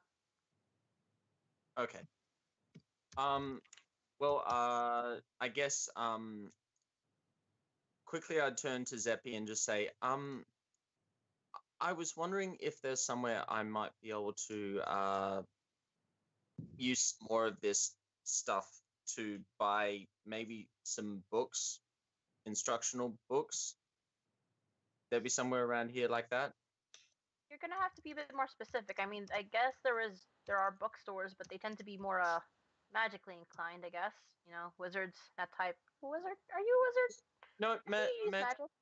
magically inclined is probably good. I just between you and me, I've been feeling like I'm not all that helpful to people lately, and I wanted to try and learn, get some idea of how to maybe enchant things so that I can.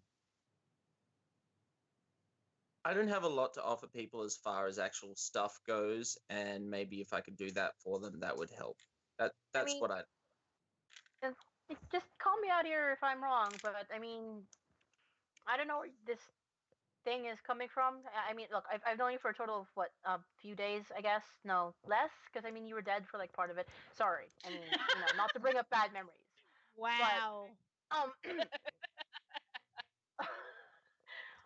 But, but I kind of get the feeling you're a little bit unfairly insecure here.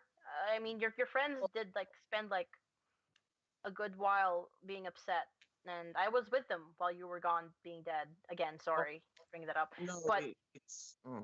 Sorry, go on. They're very concerned for you, and I mean, I guess I conflate concern with usefulness. Maybe that's me, but if they're that concerned for you, I guess that means you're okay with the way you are. Just point that out. I mean, look, I'm a stranger to you. I'm assuming you guys have been like friends since college or childhood playground. I'm assuming. Okay, so take my advice with a grain of salt, type thing. Okay.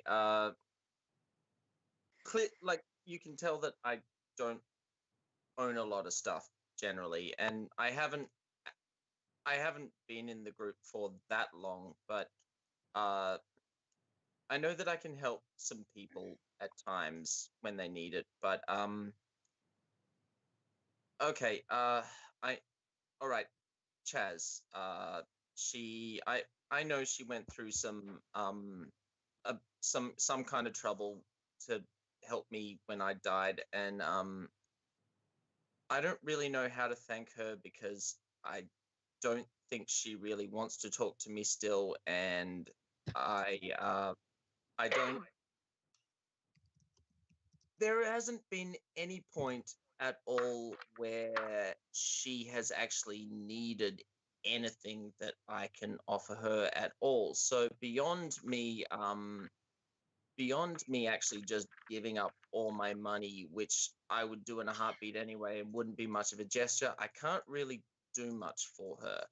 So, and I thought maybe if I could at least do some kind of present type thing, it would just be easier than making some kind of awkward speech about it. Okay, Yeah. that was a mouthful. Yeah, it was a mouth enough. mouth moderate. Yeah. Again, look, I'm a relative stranger to you guys, but I get the feeling your friend Chaz, and look, I spoke with her while you guys were out, and we chilled and we were cool bros and all that, but she doesn't seem the type to be very emotional.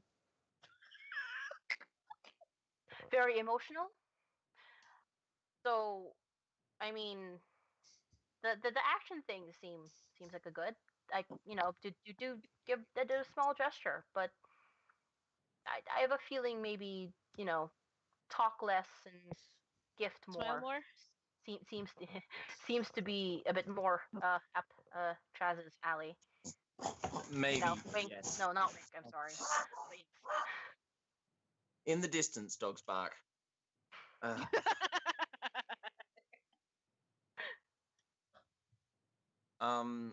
You're probably right. I just I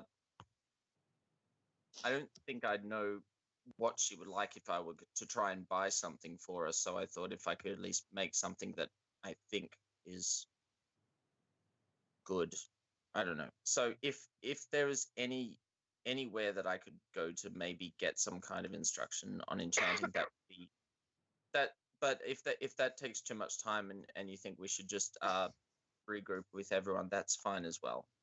I am not fussed. I am holding your money, and I am apparently also holding your hand. So does that bother you? You don't have to. No, I was just confused. I was just confused, honestly. And then you told me you felt a little bit weird about coins, so that I'm chill with this. As long as it isn't more than the coin thing. I'm just putting that out there. So yeah, let's go get this book, instructional enchanting thing you're after, and then we'll regroup with your friends. Yeah. Yeah. That's great. Thank you. Okay, let's go book shopping. And like as jokingly, she starts swinging your arms really.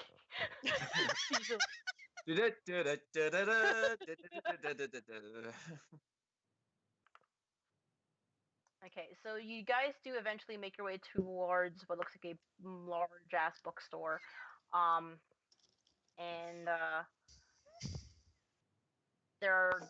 it essentially looks like a tiny library, but with what looks like a vendor up out front.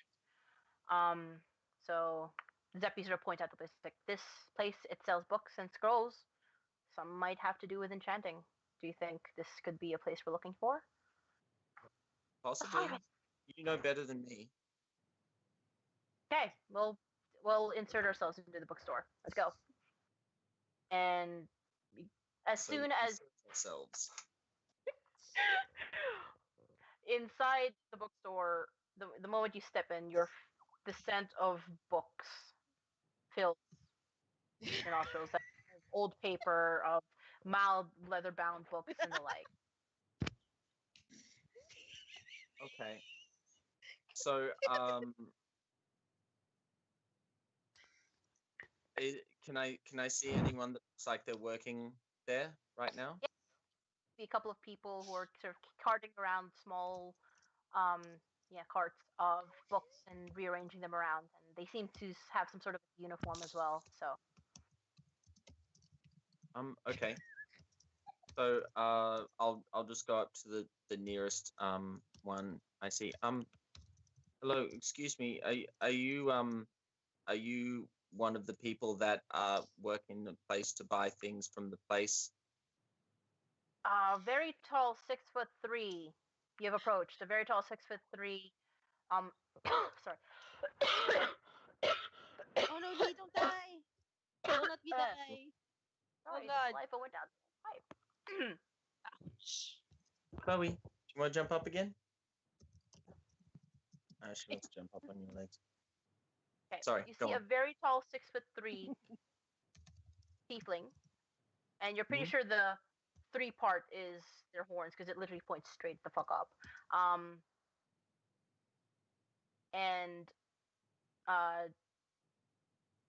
Sorry.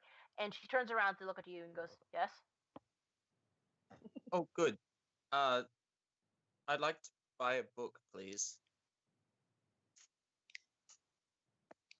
He sort of gives you a sort of dead stare and then looks around to her right, to her left, at the cart, and it looks back at you. You're gonna have to be more specific. Okay, I just wanted to make sure that I was allowed to buy some of these books and they weren't all, I don't know. Sorry. I was wondering if you sold any instructional books on the enchanting of items or the enchanting of objects. That will be on this aisle, on aisle 31B. Just go down 2 shelves worth and then go left all the way to the left back of the shop. Think you can find your way there? I looked down at Zeppy just for confirmation that she got all that because I'm not sure. Zeppy is currently nodding. Thank you very much. I'm assuming you're still holding Zeppy's hand, by the way. Well, Zeppy didn't say to stop, so... All right. So at this point, as soon as you say thank you, goodbye, Zeppy starts walking ahead and pretty much dragging you by your hand. It's like, right. You eventually make your way towards said shelf. Said aisle, and before you is one side of the shelves are chocolate block full of books, and the other half are full of little scrolls. Okay. I'm gonna try and look through the books more than the scrolls, because hopefully, like, scrolls are probably more very shortened kind of information, probably not giving as detailed an instruction of things. Okay. So would you like to roll for me first perception, and then I want you to roll a d100.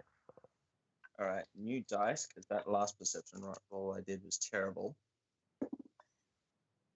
Oh, that's not great either. That's only 12.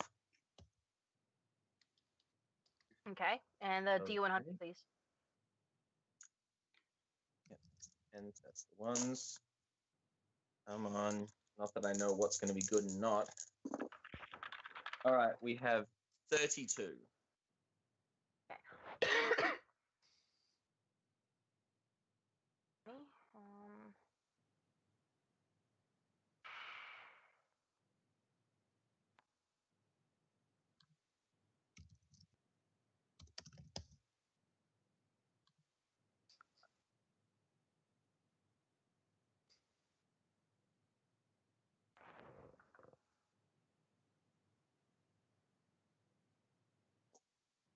Here we go. Okay. Henry can't get comfortable because the cone's on, so he's just sort of flopping like an idiot. Oh, little buddy. You find a very moderately thick, so it's not like impressively tome-like, but it looks like a instruction manual enough-ish. On the front of the book, it says the enchantation librum. Okay. A steel clasp holds it closed.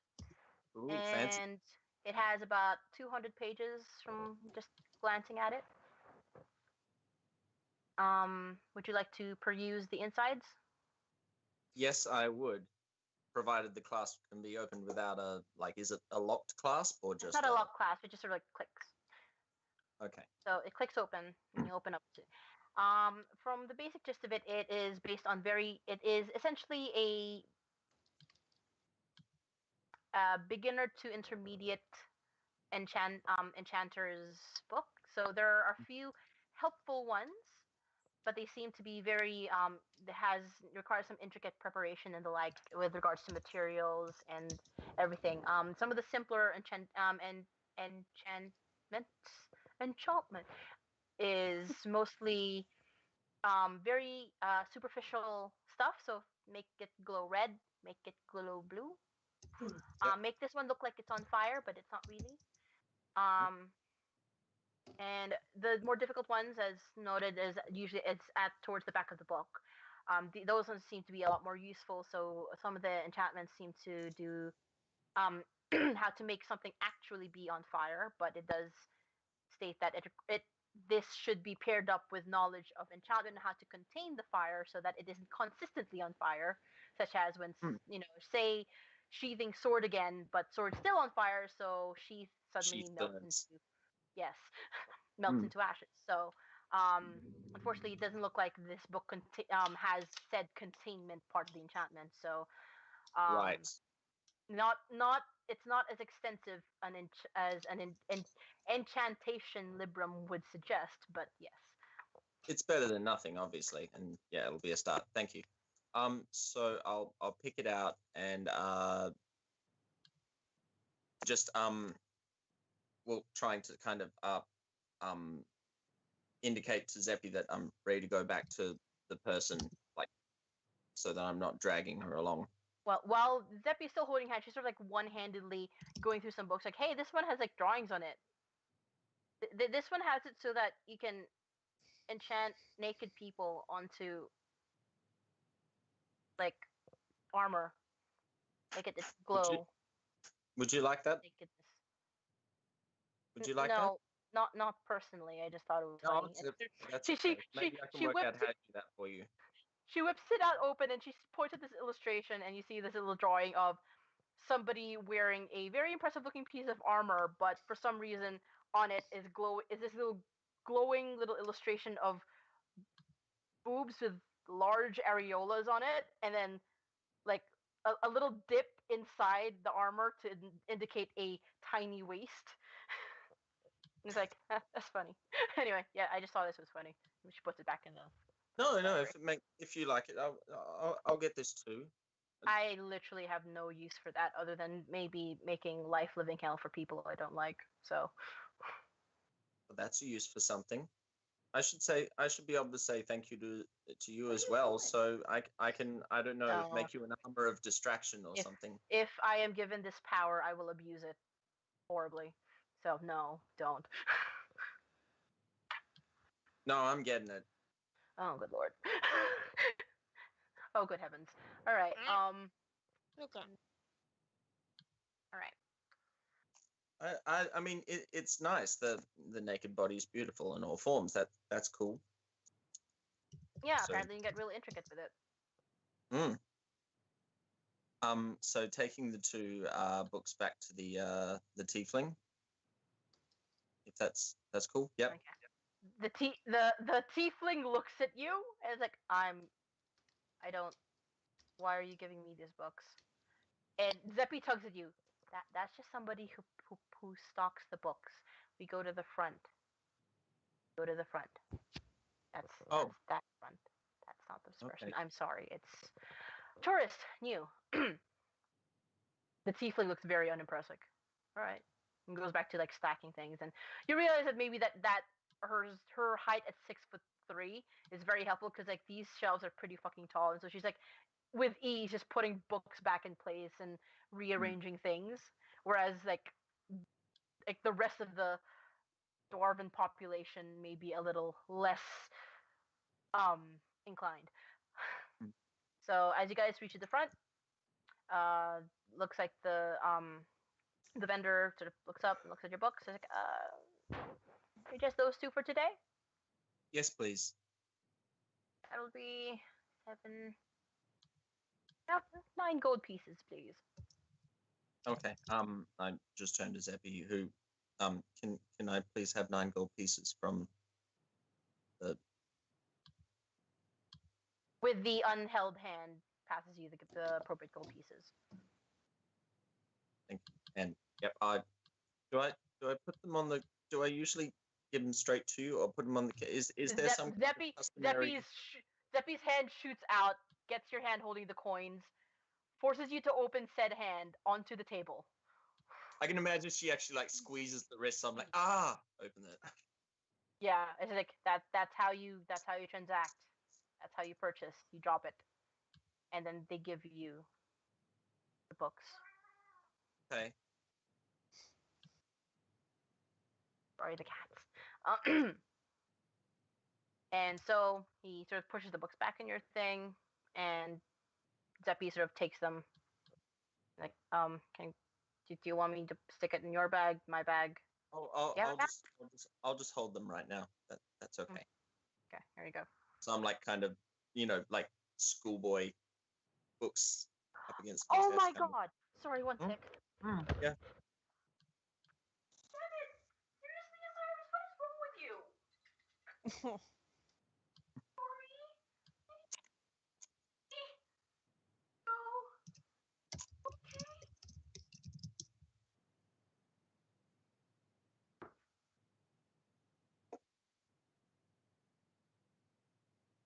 Osiris, push Ken's bed off the table.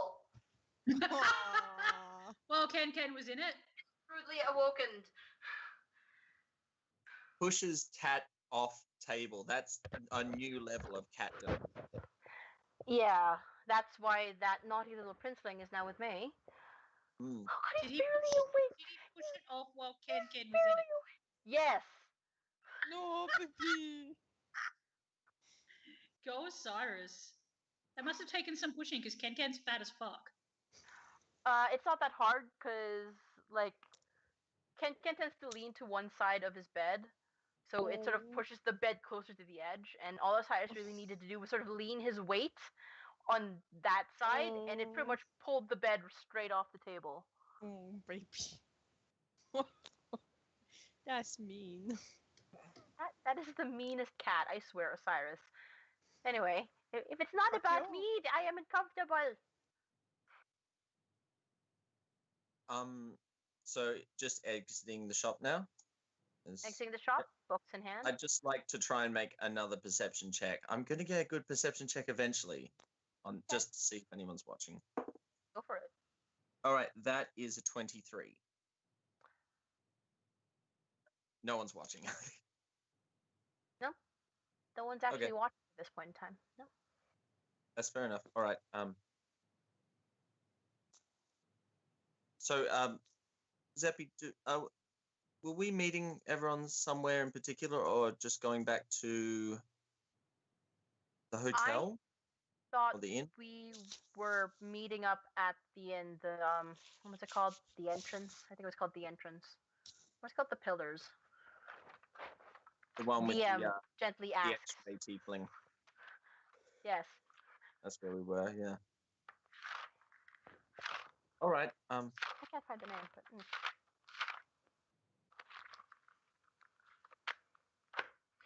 So I'm going to guess you guys make your way there then. I think so, unless Zeppy has any other agenda while we're out. Okay. On that note, I want to ask Vic at Kidra at Chaz, are you guys also making your way back? When I meet up with Before we everybody. do that, though, Chaz is going to put the gloves on. She's just going to look at them and just go, fuck it, and put the gloves on. Uh-oh. You put the gloves on, and for a moment they seem pretty mundane. They don't seem to do anything right now, as far as you know. Chaz is just going to look at them and just reach out and just like touch something random as they're walking towards the inn, just to see if anything happens. Okay, first things I want you to do is make a charisma check. That, like, I rolled it and it did not even land in my tray.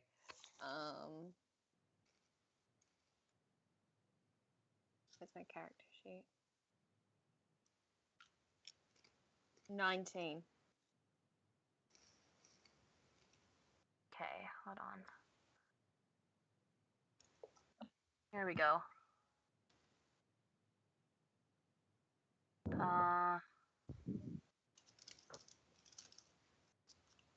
Shit, this does not have it.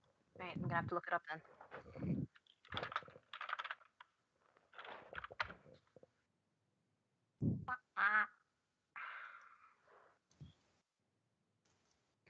Okay, so sorry, are you touching someone? Something, but I can touch someone. I can That's change it not to it. she. I was just about to say I can change it to she touches Vic. Yeah, fair enough. Okay, sorry. The other question I want to ask is who's wearing the tiara right now? Nobody. Nobody. Okay, nobody's wearing. Okay, so are you touching Vic then? Yep. As soon as you touch Vic, Vic, you feel a sudden sharp pain on wherever Chaz is touching you. It is equal to the pain one would expect to feel from sudden frostbite. As you sort of turn to look at what the fuck is happening, there is little edges of frost forming around the skin, or sorry, Shit. wherever she's touching you. Where did you Chaz touch is going me? to see this and I jerk really back, hope just it on the wasn't on the shoulder. penis. Just on Keep the shoulder. Why going. would she? Why Why would she would touch your Chaz- weed? She would Like- I can just imagine Chaz being the kind of person to slap him on the butt or something. So like, Oh Yeah. god. ow. What the fuck? Chaz is just What- going to like look What at was her that? What? What was that? and just be like, so I have fire and ice now. Bad touch. Bad touch. Oh right, sorry, shit. Whoever is okay, I want sorry, Kat, just do a 1d4 for me right now. Oh man. Sorry, Play Vic. here, have a play. 3. Play here, You baby. take 3 points Wow. frost damage. How much? What? 3 points frost damage. I'm editing it to a d4 because she sort of like just tapped you essentially and then jolted it away fast enough. But I will get you the item card for that in a bit. Fucking Chaz ow. is just going to take one of the gloves off and just be like, it don't matter if it's fire or ice. And wave her hands a bit like that. Vic is gonna take the tiara out of his pocket and put it on Chaz and walk off. Oh shit. What does the tiara do? I wasn't there for that. Oh, you'll see. You'll find out. The tiara. I'm sorry. I'm gonna ask Chaz. Are you going to dodge away from the tiara placement, or are you going to let it happen? The tiara happen. Well, she doesn't know what he's doing, so she's just going to let it happen. Okay, so as soon as it settles onto your head, though mildly uncomfortably because it does sort of not quite fit around the horns, but you are suddenly just right under your skin is a strange ache and a very uncomfortable warmth. It feels like you've got a fever, but you're not completely all the way sick. Chaz is going to gingerly take the tiara off with her non-gloved hand. Okay. Wing it at the back of Vic's head. I'd like you to make a attack roll.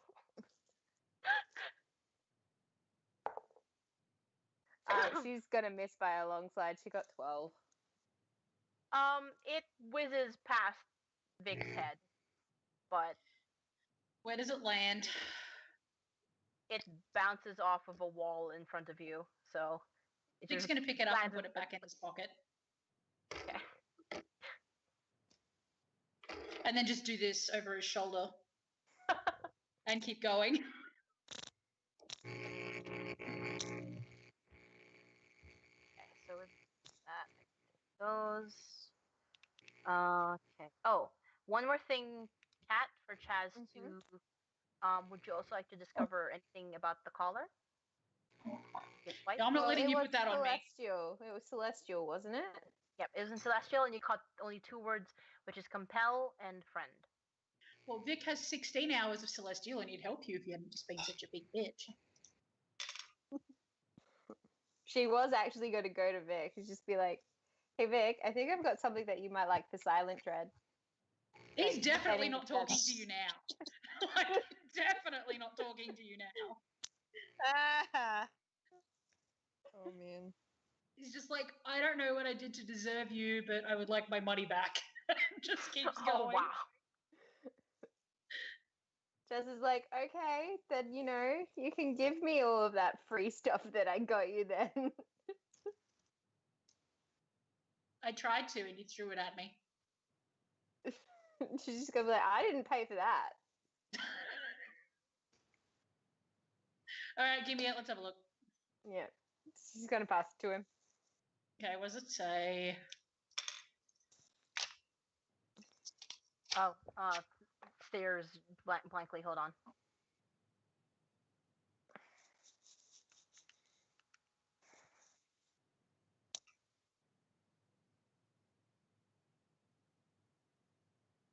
There. Okay. It says, wait, you've only got 16 hours, right? Yep. Wait, I'm gonna have to edit. I assume that means I'm like slightly conversational, but not fluent in the slightest. Yeah, hold on. Let me fuckity penis shit dick fuck. We've already talked about penises enough today.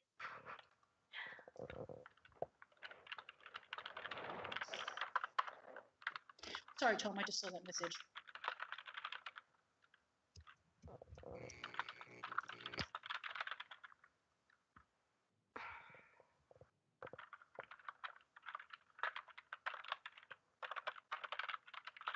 Okay.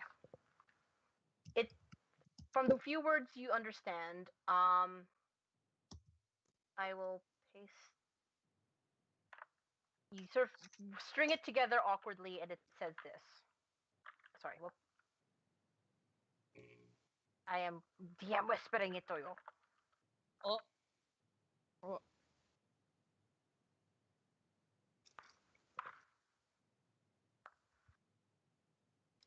Vic reads it. Then he looks at Chaz and he's like, I'm not sure I should tell you. Being brutally honest. Chaz is just going to give him her most guileless, big-eyed expression. Slightly pouty-lipped. You know the one. That's not going to work on me. I know you. He's like, I am going to tell you because it's going to be funny as fuck when you use it. But if you use it on me, I'm going to punch you in your non-existent penis. Deal? Okay. He hands it back to her and says, it says something to the effect of, you should wear it if you want to compel a friend to be made.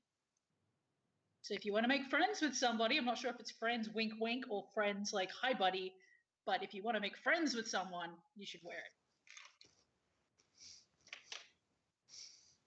Chaz is just going to hold it up and she's going to be like, so it's basically a submission collar.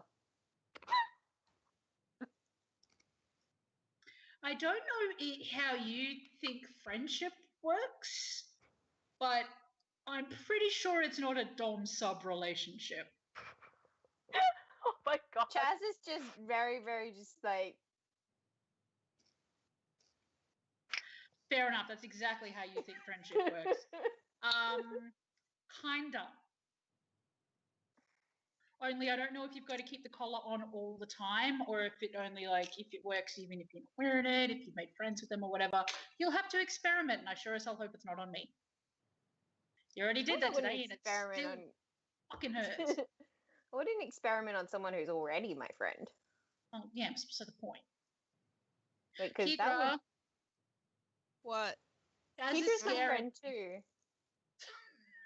Chaz is scaring me. She's being rational.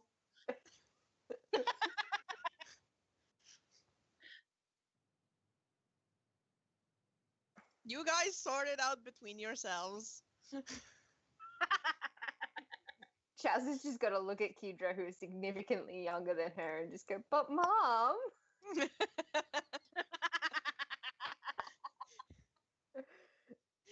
Vic's going to swish his wizard poncho and walk off. It's just giving Chaz a look. Chaz has got to turn the guileless stare, the puppy dog stare. No. No. I also know you. I may not know you as long as Vic does, but I know you long enough.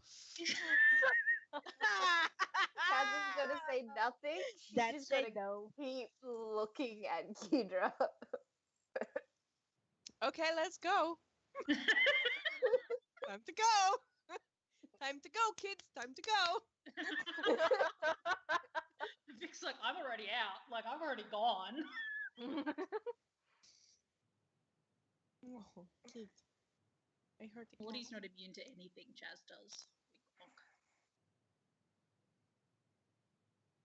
But yeah, so Morty's Chaz pretty is Face, just kind of just like smugly smile at both of them, like their backs, their retreating backs, and then just walk after them. Because really, she was only doing it because she wanted them to get moving.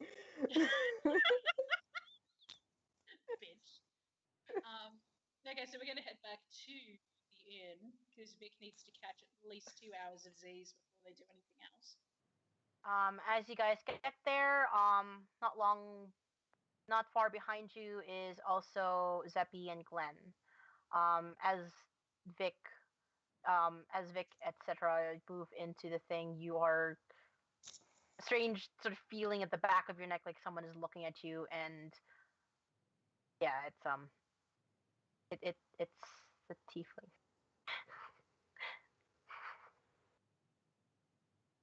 As soon Chaz as you're hasn't met this tiefling yet, has she? not specifically, no, but she is there at the bar. Hi, buddy. Vic just sort of waves. You see what goes for like narrowing of eyes in your direction, like. I have a cool poncho. It's got pockets. I have cool boots. Look, and she lifts her leg. She lifts one of her legs. How far up do you lift your leg? Enough so Zeppy can see the spikes. Okay. Alex, I was gonna make you do an acrobatics check if it was gonna go any higher, but Come it's on. Zeppy. She's short, so. Keedra's doing a ministry of silly walks to show off the boots.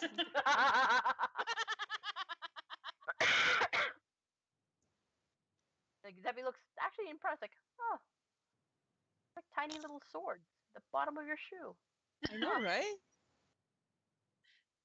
It's like swords that hit people with smaller swords. Like swords for small people. You know, small, tiny, minuscule people. Would you want to like impale an entire minuscule person, or would you want it to be like just a slight stabbing? I mean, that's a lot of swords at the bottom of Keedra's boot. Yeah, Chaz true. is just gonna say very, very quietly, she wouldn't want to walk over a grate in those. That is a good point.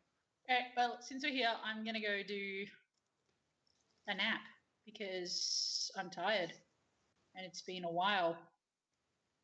And I need to get at least 2 of my spell slots back. So Glenn, you are also here, by the way, so Oh, I know. I'm just kind of keeping quiet for now. Mainly because Chaz is there and I'm not quite sure. Like, at the moment, I feel like the only thing I can really do is just sort of stay out of Chaz's face, so I'm just keeping quiet. okay. Hey, so has anyone gotten in touch with your resident Frostbeard? not yet because I live in you.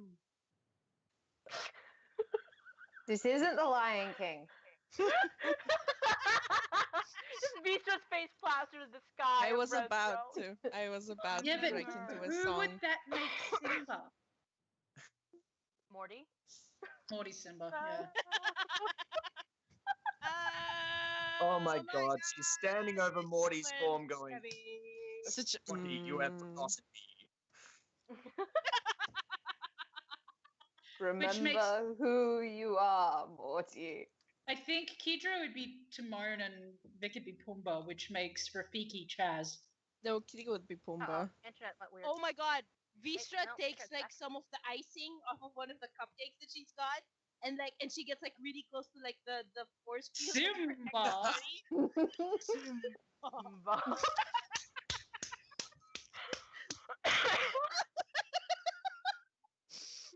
My favorite. Strangely enough, Vistra, as you touch the force field, it does keep the mark in there, just like floating inches above Morty's forehead. So there's like frosting now floating, contained in frozen, like just above his forehead. My favorite Lion King fact is actually that Scar changed his name because his original name, like firstborn son was called King, secondborn son was called Worthless. So when he got a scar, he changed his name to Scar, so his name would no longer be Worthless. Oh my god. I didn't know that. Effing best. And like Simba actually means lion. So Mufasa looked at his child and went, "Yes, you are a lion. That will be your name." He's the moon of lions. Yes. Well, considering he barely wins a slap fight with a geriatric starving man, like, yeah, he is the moon of lions. Yeah. Union's not the moon of lions. No. Lucas the moon of cats. Yeah, that's what I was about to say. You have summoned them. Okay, Vic's gonna catch a nap because he needs to get a couple of spell slots back. Hideko wants a nap too. And also the healing that he needs to do because Chaz inflicted him with frosty fingers. Zeppi's like, don't you guys have that thing? Your little earring or earplug? Yeah, but it only works up to like a certain amount of space away. Oh. So we'd have to get closer to the spire for it to work. Dang. How close are we to the spire? You are far. You're more than 500. Right, fuck that. We have to get closer to the spire, and the spire is like in the opposite direction of the mines. So either Vistra's going to come with us or she's not. But it's up to her. Okay. At this we point, could send a message. At this point, I'm just gonna kind of raise my finger and go. I can just dash over there if you guys want. That's fine. Glenn, you were dead most of yesterday. Go sleep. Okay. Doesn't that like wait. Dead and sleep generally are on an XY axis away from each other. But I think somewhere it met in the middle. No, it doesn't work that way. No. Huh. So if you die tired, do you get resurrected tired? No. I think you're just tired in general. Yes, but it's not because of just from my experience, it's not because you died tired, it's just because the whole dying and then being resurrecting is just exhausting. I see. It was exhausting. Vic's just gonna pat Glenn on the face. Okay. I see. Congratulations on not being dead, or being undead, as it were. I'm going to go and have a nap. And he's going to trundle upstairs to go get a nap. He's taking a cat with him. Okay. I guess I'm going up as well. So, My question is, does Vic still smell delicious? Oh shit, son. Good. Yes. That's why as you ascend the stairs, you still feel the strong gaze of a tiefling following you up, even though you've now completely out of Oh man. Is she going to try to eat me? I don't want to die. Don't know, but you're pretty sure you were now like literally in front of your room, but you're still pretty sure she's looking at you. I'm very gay. I'm sorry. Chaz hears the echoes of that and goes, "Incidentally, so am I." Which part are you, the gay or the sorry? Or incidentally. Incidentally, we're all very strong gays. Yeah, Vic's just going to catch a nap. Okay. So those of you catching your naps, you ascend. At this point, Zeppi sort of just excuses herself and goes outside of the inn. Let's see. Oh wow, 17, nice. Hey.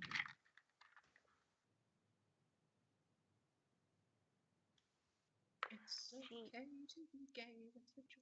eventually makes her way over to a wizard in a nearby area, sort of asking things, coins exchanged. Vistra, Oh, wait, I'm here. What's happening? a few hours have passed now. Nothing has really happened. You've occasionally sort of flagged down one of the healers, but they said, the the lead healer will swing by eventually. Just it's busy. But this time a healer sort of knocks softly at your partition. Hello? Yes, hello. Hey. Opens it sort of carefully. Hi. We have a message from Mort Morticai? I'm gonna have like a split second of a heart attack, and then remember that, oh, that's right, because this is Vic, and that's Morty. I'm like, oh, Technically, it's all of yeah, us. of course. Yes, I know them. What's the message? Yeah. Apparently they're staying nearby at the entrance at the inn in Oh. the artisan quarter, and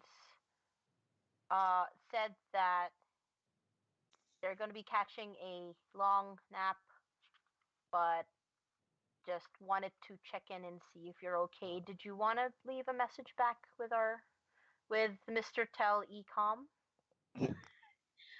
I do actually. Just let them know that I thank them for the heads up and the I'm assuming an offer to stay with them, but I'm gonna stay here and wait here with our friend. Okay. Because visiting hours will be in like 3 hours, so Yeah.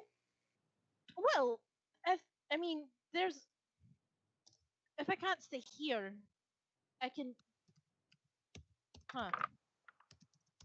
I forgot that there were closing visiting hours. All right. Well, then what I'm gonna do is I'm gonna max out how long I can stay here, and then go meet them there, and get some sleep, and then come back here in the morning. okay. Okay, sure, we'll do that. I'll get that message across. Thank you. Right. Okay. Should we allow, if in case they visit, do you want us to allow the Mordecai to come visit you in case they swing by or something? You just put it in our Yes. list. Okay, sure. Yes, please. All right. And so she disappears and closes the partition. Right, I'm so going to just very quickly, just very quietly, just sort of lean in and tell Morty that, like, I'm just like, it's like I'm just updating him, just letting them know that everybody else is near, and that I may have to leave in a few hours, but I'll be back in the morning. okay. Yeah. Actually, May, do you mind if I roll for Morty, or do you want to roll for Morty right now? Oh, I think he gonna roll. He I- roll. I can do roll that. for him if you like. Roll me a d20. Sorry, a d20 on your fuck wisdom. On your on your fuck. On your butt. Fears. Was it a 1? Was it a 1? Oh god. Was it a 1? Oh god. Oh god. Don't be a 1. It's a 1. Morty slowly slips to death. Goodbye, Morty.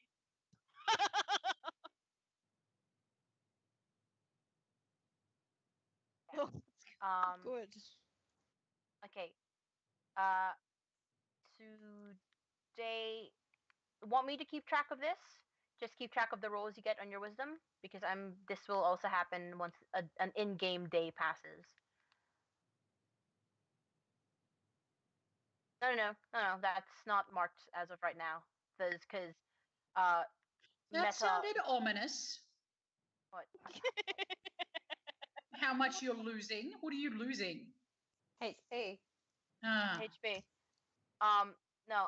Do you want to keep track of this or me? Because I mean, I know you're technically speaking not supposed to be role playing, but it's just something I need to do to track things to do with Morty. Vague.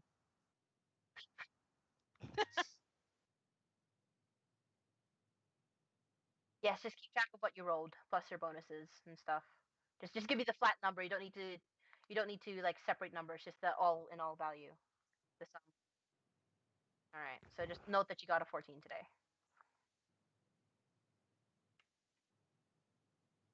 Puberty. Oh god. Oh god. Oh god. Morty feels a strange stubbliness to his chin. He opens his mouth and squeaks. Oh. Oh no. Okay. That's a thing I'm so looking forward to, by the way. It's gonna be hilarious. Morty squeaking? No, me squeaking. Oh shit. Aww. Nice. Okay. So Ay. with that. When Vistra rocks up, because Vic's just gonna sleep until Vistra gets back. But when Vistra rocks up, he wants to have a quick chat with her, just real quick. Okay. In the time it takes for you to. Sorry. Wait. Vistra, you don't want anything else to do in these next 3 hours? Yeah, I'm just gonna hang out there. Okay. 2 hours pass, and you get another knock at the partition. Oh. Hi. Yes. You see a bespectacled-looking dwarf sort of peek in, and he's got a very tidily braided thing, and it seems to be braided away from the general thing. So his beard is actually braided and sort of loops around at the back of his towards his back. Oh, is it Oin? No, but I may have taken some inspiration for the beard style. Aw. Just I'm the lead healer. I'm just keeping an eye on Vic's case here. Yeah, you I'm mind if gonna I shoot up. Yeah. Hi. Yes. Hello. Thank you for coming. Right. Thank you for coming. He sort of like drags in as least noisily as possible, but there's sort of this scraping of a chair being dragged closer. But he sort of sits down. Right. I just wanted to we're doing our best to keep your friend alive here, but as you well know, there's not a lot of treatments or even cures in place for most people suffering from stone plague. So right now, it's a question of maintaining and hoping that the higher ups are onto something. At this point, we do have a couple of procedures to treat some of the symptoms. So and he sort of like gestures vaguely towards the direction of Morty. These little sort of scales, as you will, that's sort of popping up on Morty's skin. Sorry, Vic's skin is these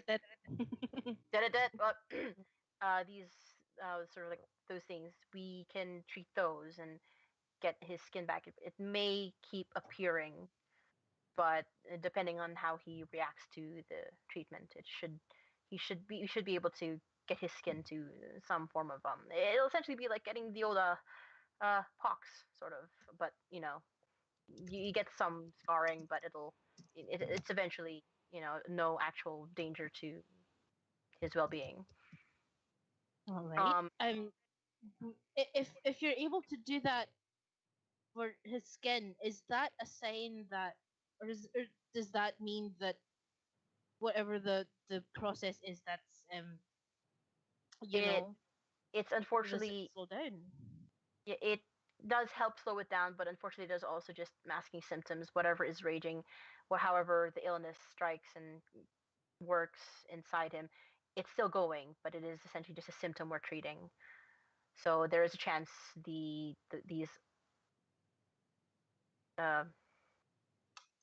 May, can you nod or shake your head? Ulceration? No. Erythematous? No. Lesions? No. The thing that makes it scaly and hard and like lesions. It's called a lesion. All right. Yeah. Well, they can reappear, but again, depending on how well they respond to the treatment, there are some people who have come away from the procedure with a lot lessening of the appearance of the lesions. But yes. And these treatments have been done on dwarves only, or has there been a variety of other sort of There's been races? a variety of other races, but as Redthrone is, the concentration is mostly dwarves. We see a lot of dwarves, so we have a lot more. Tries to put it gently, information with regards to how all dwarves react. A little less about other races. But you've treated humans before. Yes. Yes. Okay. All right. That's good to know. Huh. Generally, Anything humans else? tend to respond favorably, a lot more favorably than dwarves That's do. good. We've noticed. So, Oh, that's good. that said, there is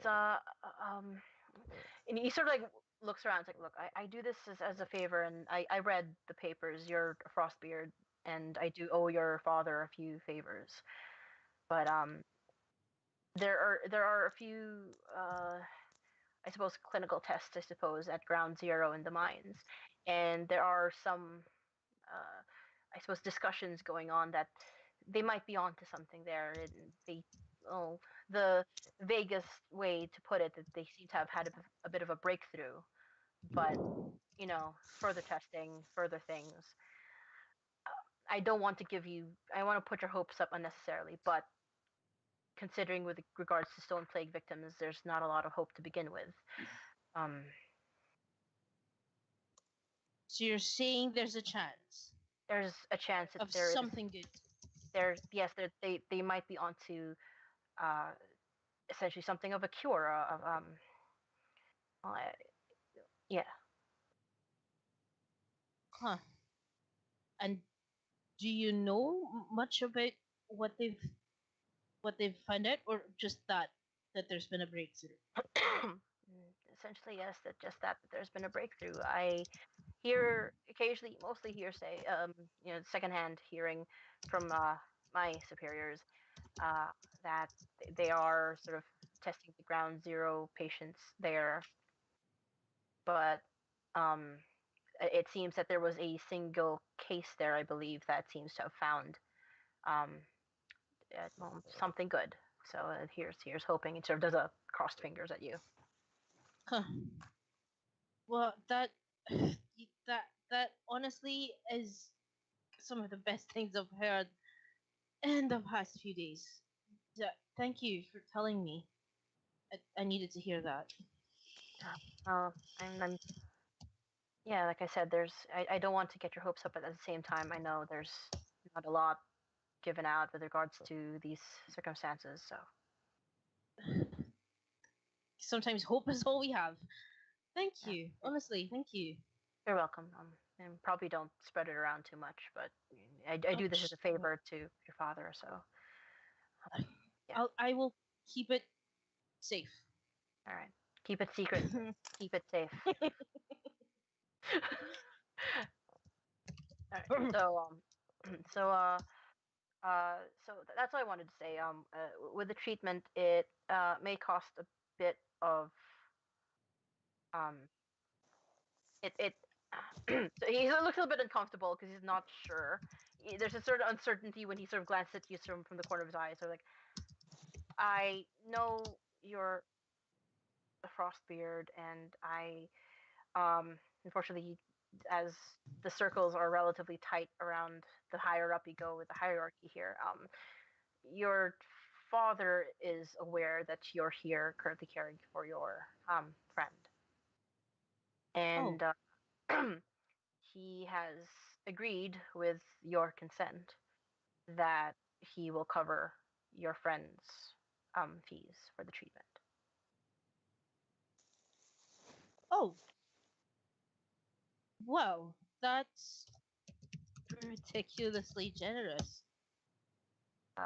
But it's with your consent, however, if And you're the one to tell him if I consent to it or not. he nods.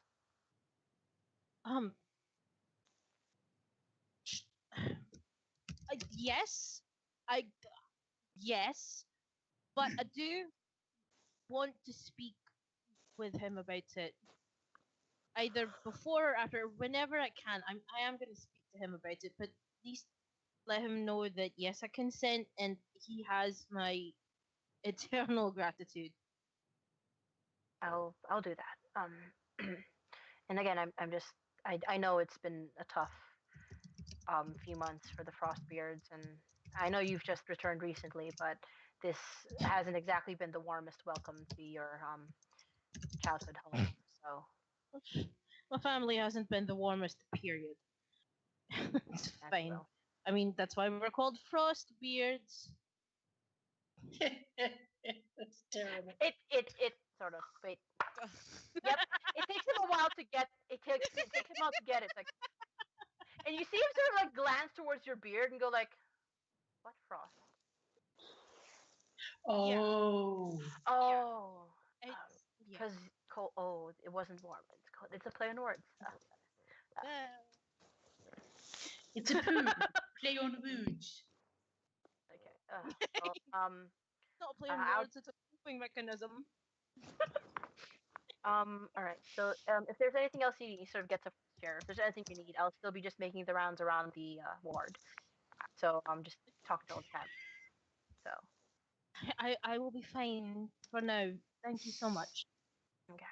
All right. And so he leaves and opens a partition, closes it behind him. And I'm going to just update Morty on all of that, just very quietly, because I don't want somebody might be eavesdropping, and there are things that are not supposed to have been told to me, or things that are supposed to be secret. So I have to be really careful. But I'm gonna tell poor sweet comatose Morty all of this, and then I'm gonna leave and go find everybody. Okay. You're not gonna go find Mr. Tell Ecom. Nah, I'm going there because I mean, there's only like 1 more hour of visiting hours left anyway, so I'm gonna go. Okay. So you whisper your findings to Morty and take your leave. A little bit of labyrinthine way to get out of the clinic, but you find your way and get to the elevator. There's a sort of jolt, and you're like, ugh, at the sudden descent. But eventually, you do make your way out and grab a carriage back A dwoober. to A dwoober. A dwoober. a dwoober back A to dwift. your inn. So that's fun now. Get a Right. dwift. A dwiff. Do you get my dwift? Seven. What do we call the dwarf that's driving I am that hunting Uber around? A dwiver. You're a driver driving a dwar. A dwaxy. A dwab. Oh my god. Did you mean a dwap? Oh my god. Then get out. Oh my Thank you, god. Nemay. No. No. That is not the man I married. No. Oh my god. Thank you, Nemay. Thank you so much. Well, You're a given that fucking we're Genji actually in, main. That's what you are. well, What? given that we're in Genji main. like ye olden times, wouldn't it be a dwarf dwarage? Oh no.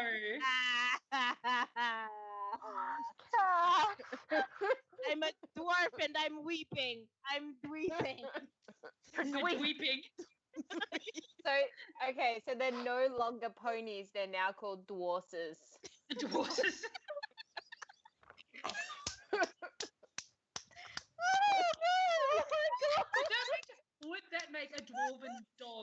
dwog. A dwog. Why? Better than a cat, which is a dwat. A dword. Let you dwab it. May this never get old. Oh, it's not going to. It's fucking great. Okay, she's coming back to the inn. Hey guys, does that make the Dragonborn wizards?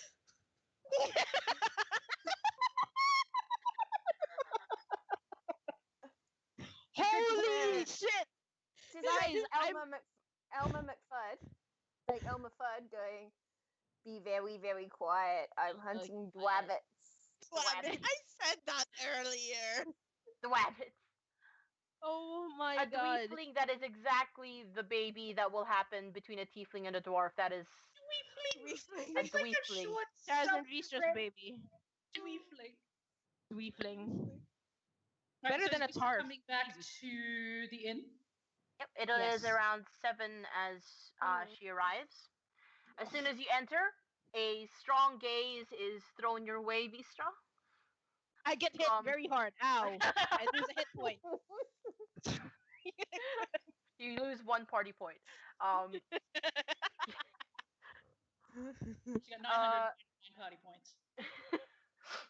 So, as soon as you enter, you feel a strong gaze upon you, and as you look up, it's the tiefling manning the bar at the moment. And it's kind of unnerving because she's currently pouring drinks without looking at them and sliding them down the bar, but keeping her gaze on you. Is she okay? I'm gonna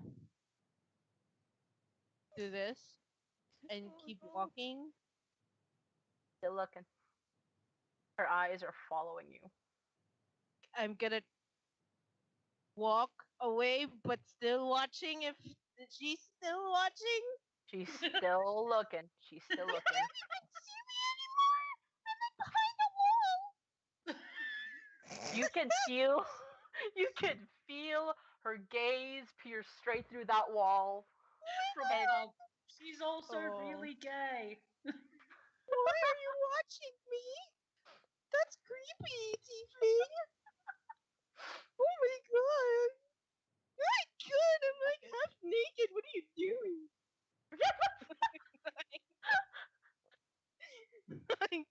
I don't even. Oh god, I have to go back to the tiefling and ask if I know if they know which room my friends are in. You could always knock door to door. Oh yeah, I Chaz know, is in the right? common room. So Guys, Chaz where are is you? downstairs. Guys, where are That, you? Guys, where that are almost seems preferable. Chaz is just like My literally ghost is a ignoring this tiefling's gaze and still reading her book. Hasn't even really noticed Vistra come in. Is just sitting there reading. Yeah, that tiefling would have drawn my attention. I probably wouldn't even have noticed that Chaz was there.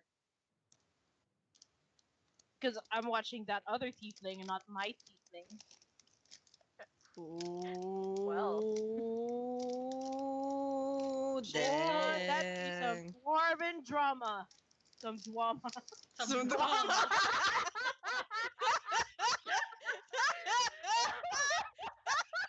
I love that. Are we having? So long suffering right now. Are we having like shawarma, dwarven shawarma, Dwarven shawarma? Shawarma. Shawarma. Oh Would man. Be a taco.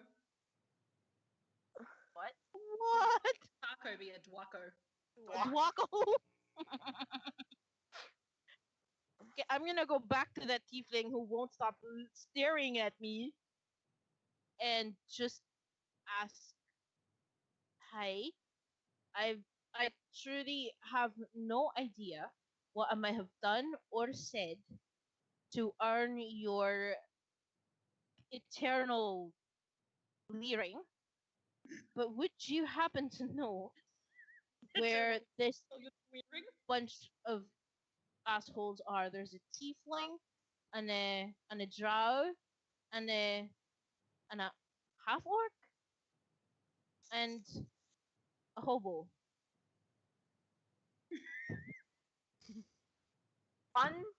without taking her eyes off of you, she sort of nudges her head in the direction behind over your shoulder.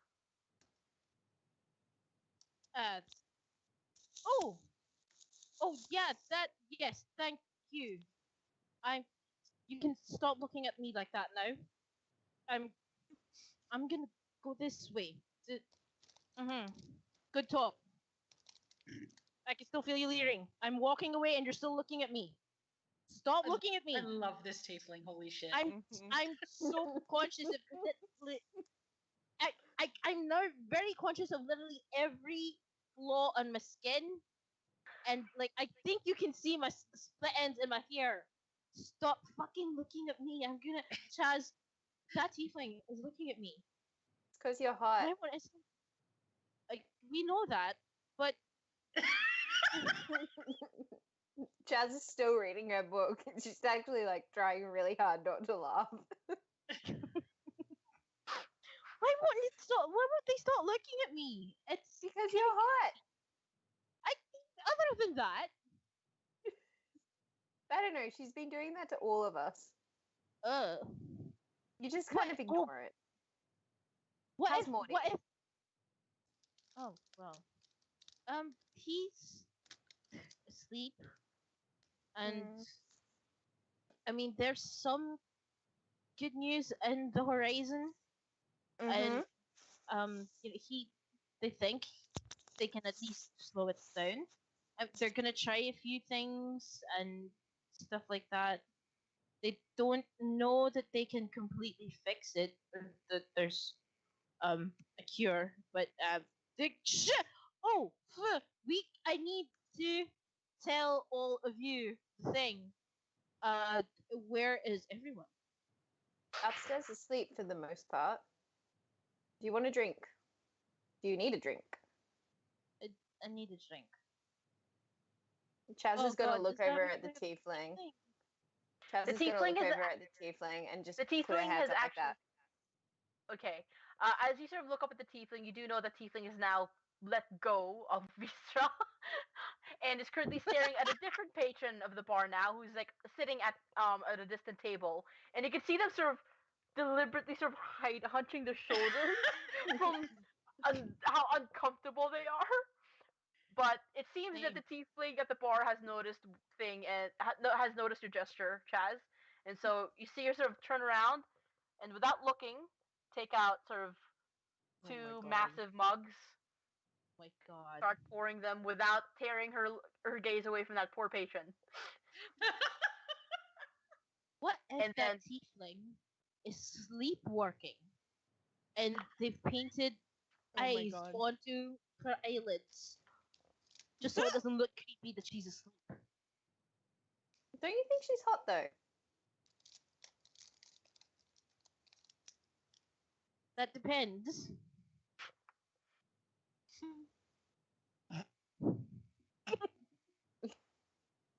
Depends on what you would do if I respond in a certain way. Chaz is just gonna like look at Vistra and just be like, I think she's hot. Like, good, because I don't. What? This is a trap. This is. I can feel it. No, it's just you're not gonna get me with that one. Chastity belt. Don't even go there, sister. Nope. Mango's passive perception may only be 12, but her passive intelligence is 9. Chaz is just like gonna look down at Vistra, raise an eyebrow and smirk, and just be like, "Do you want to be in a tiefling sandwich? Tamlet? A sandwich?"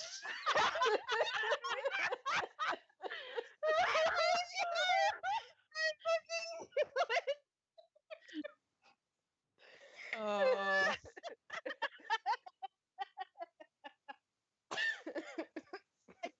If I do, probably the other bread would probably not be that one. Let's just put it that way.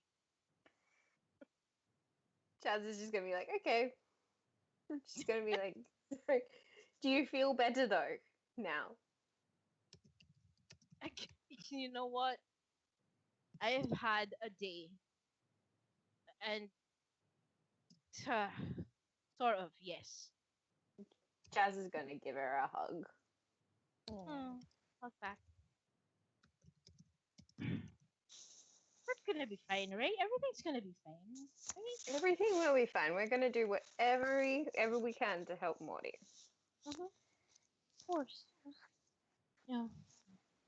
Well, when everyone wakes up, I'll tell them what I know, and I may have a small, tiny whiffle of a plan to help, but I don't know how far that's gonna go. It's just a tiny little spark.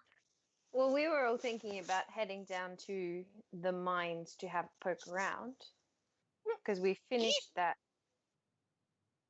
That was my idea. Well, we finished that stuff for what's his face, except for the part where the Revenant might come back. So we were all gonna go down to the mines and have a poke around after that. We should actually go down to the mains. I may or may not have heard a thing that whatever is being studied in the mains is coming up with some sort of breakthrough that could in fact cure the stone plague. And I was thinking we should go there and find out for ourselves what that is. And steal it. I mean, what? Yep. I heard you the first time, and I am not averse to that, to be perfectly honest with you. But probably not as a first resort. I'll roll it. I mean, if it works and if we can get our hands on it and help first Morty and then everyone else, then good. Right. Has it been 4 hours since Vic went up to have a nap yet? It has been 2 hours. Before you guys do awaken, I would like to take a quick, 15-minute break. No, make it 10, 15, whichever comes first. Yep. Wait. 10 comes before 15. 10 minutes comes before 15 minutes. This is... just a quick 10-minute break.